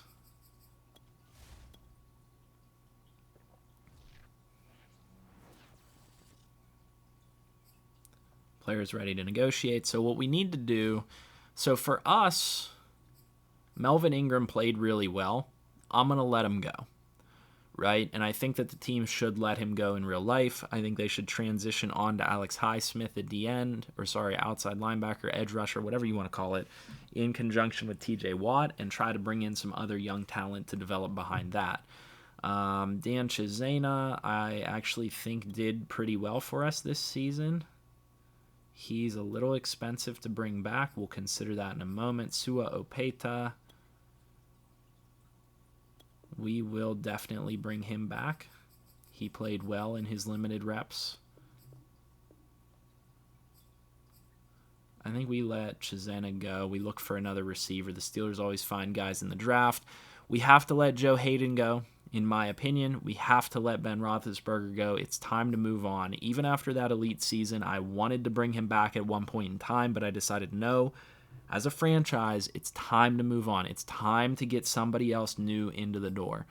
All right, Carl Joseph, we let him go. Jesse James, I'm going to let him go. Tanner Muse, linebacker, we can let him go. I think most of these players are just going to be let go. Chukwuma Okorafor on the way out. We don't have a lot going on there. That does put our team in a little bit of a precarious position in terms of what we actually have on the roster. But I don't think it's that bad. So roster-wise, quarterback, we have Dwayne Haskins, who we were able to develop up to a 74. Looks like a really good spot. Halfback, I'm comfortable with Harrison Ballage. Fullback, we're good. Wide receiver, we just need to find whatever we're going to do at depth wide receiver. I don't really care who it is. Like, honestly, I like Dax Milne quite a bit. I like Blake Prohl a little bit. We probably should just draft another guy or sign another guy for a depth role. At tight end, I'm comfortable. I would like to get another guy alongside Pat Freiermuth, but he's the long-term option there for sure. We have to add a left tackle. We absolutely have to. We're locked up at left guard, center, right guard. We have to add a left tackle and a right tackle through the draft, through free agency. Doesn't matter to me. All right, those options are obvious. On the D line, what we need to do, we have Tuitt, we have Hayward, and we have Phillips now in the middle. What I do like as backups, I like Loudermilk. He burst onto the scene. I like Mondo. We need to get another backup defensive end. I'm not a huge fan of Wormley. I'm not a huge fan of Calvin Taylor. And I'm not a huge fan of Isaiah Buggs. So we need to get a couple of defensive linemen that can operate in that 3-4 system. We should be able to accomplish that both through free agency and the draft. Quincy Roche is pretty solid at that backup linebacker position, but I do believe we need to add at least another. I don't mind what we have here. I brought in Shaka Toney at one point and Quincy Roche, but I would like to add at least one other player there. At middle linebacker, I would like to invest in finding whoever the player is going to be long-term beside Devin Bush. We do have Joe Schobert, and I like Joe Schobert, but I don't love Joe Schobert. If I have the opportunity to find somebody better to put beside Bush, I would love to do it. I think Buddy Johnson has some potential there, but I don't think he's the guy. So we do have a need there. At cornerback, I think that this projects out as Cameron Sutton as a slot for us, which means we have to find two starting cornerbacks or two potential starting cornerbacks on the outside. Now, what I will say is Kerry Vincent Jr. played phenomenal for us this season. So I think I might give him a chance. He'll probably get boosted in the roster for me. Kerry Vincent Jr. Would potentially be the starter on the outside, which is a little bit of a scary prospect, but we have to address that cornerback position. I don't like Donovan Steiner. I'm looking for another backup safety because right now he's the only one we have on the roster. Troy Apke might bump back up to safety, which I would be fine with, but we still need one other. At kicker, we're fine, and at punter, we are doing great. So that is where we are in terms of team needs. Now I need to bump over to the actual free agency poll and see what's there for us. Devontae Adams drops to free agency. Chris Godwin, Von Miller, Jason Kelsey. This is a very good free agency class. So let me go ahead and find what we can find. Strong safety. I probably should have brought Carl Joseph back. I don't know if anybody else will make him an offer. He's a little slow for my liking, but he's got great hit power. Ron Harmon, Tracy Walker. There's just not a lot of value out here at safety anymore. Devin McCourty's going to be looking for a starting job. Deshaun Elliott's looking for a starting job. I could bring in Jason McCourty, the other of the two.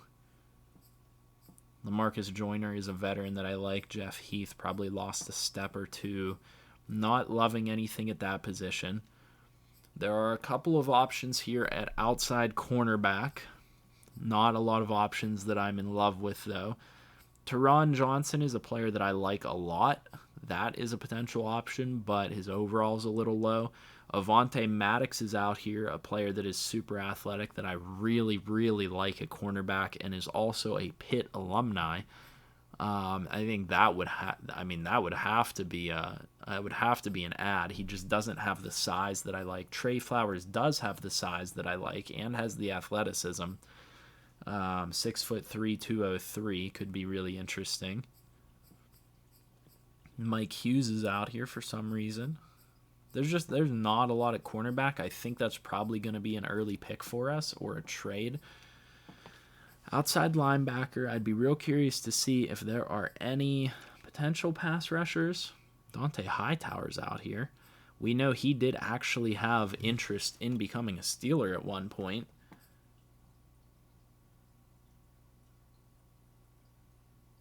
Tempted to bring him in.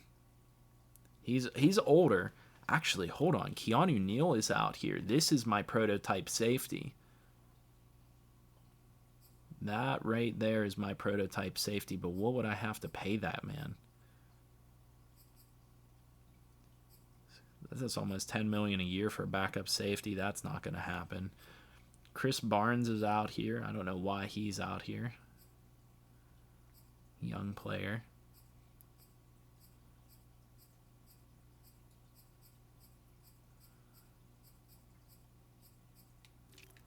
Not a whole lot. Actually, yep, okay. Decision is made. All I had to see was his name to know that he was out here. Leighton Vander Esch is a traditional roaming style of linebacker. This is a player that will slot in and that I really wanted the Steelers to draft, and I think a lot of people actually wanted the Steelers to draft. This is a guy that will slot in next to Devin Bush and get the job done. So we are going to go out and bring in Leighton Vander Esch if we have the opportunity to. Von Miller, going to be looking for a starting job. Shaquem Griffin, a player that I like a lot. I'd bring in with the potential of playing linebacker, but he can't be switched from outside to inside. And that's what we got. So I'm good with that. Now, interior defensive line. Actually, Tack McKinley. He's getting a pretty good offer from the Seahawks, though. I like him as an outside linebacker prospect. He's a player that I think would have had the potential to play as a 3-4 outside backer, but never really got utilized the way I thought he would have. B.J. Hill is a prototype for our system. He's getting a really good offer from the Buccaneers, though.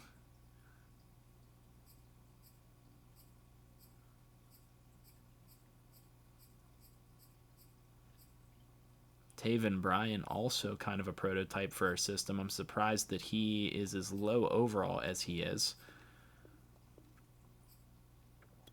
27 years old, though. He's a little too old for us at this point. Could bring back Javon Hargrave, although he's done enough in the league that he should be a starter somewhere, so I don't really want to take him away from that.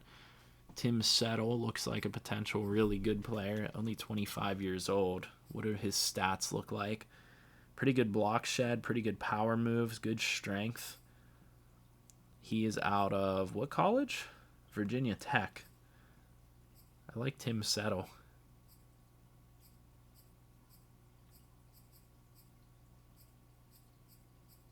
What else is out here? Anything else out here?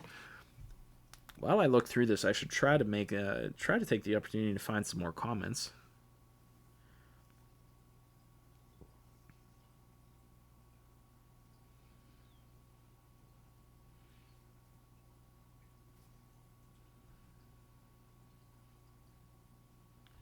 I keep getting a lot of comments from guys asking if I have any room in my franchises right now. Technically speaking, there is room in my franchises. You just have to be in my Discord that I have set up in order to have access to the franchises. There is room. We are certainly taking players within my franchise with my friends. I'm not accepting anybody to my Steelers franchise here though, or this offline franchise that I'm potentially doing within the league, within the YouTube channel. So we do have to remember that that is basically strictly offline. There's not really much more to that. Kyle Rudolph, Gerald Everett. There are some pretty good tight ends out here. Actually, quite a few good tight ends.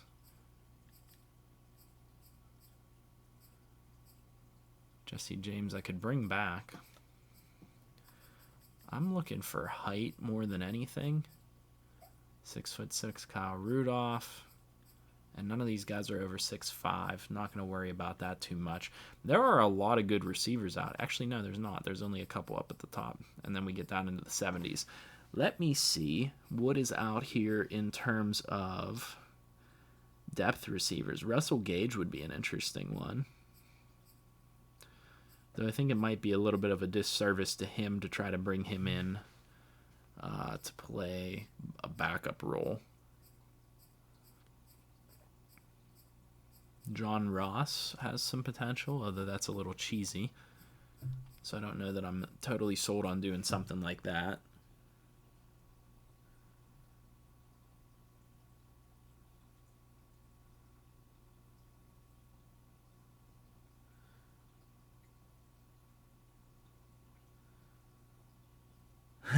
This was one of my favorite comments, I think, of all time on the channel.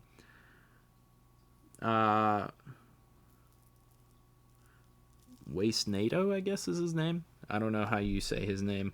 If you enjoy not winning games, not being able to improve players, and losing regardless of what you do, then this is a great game. Stats don't matter. Playbooks don't matter. Receivers being open doesn't matter.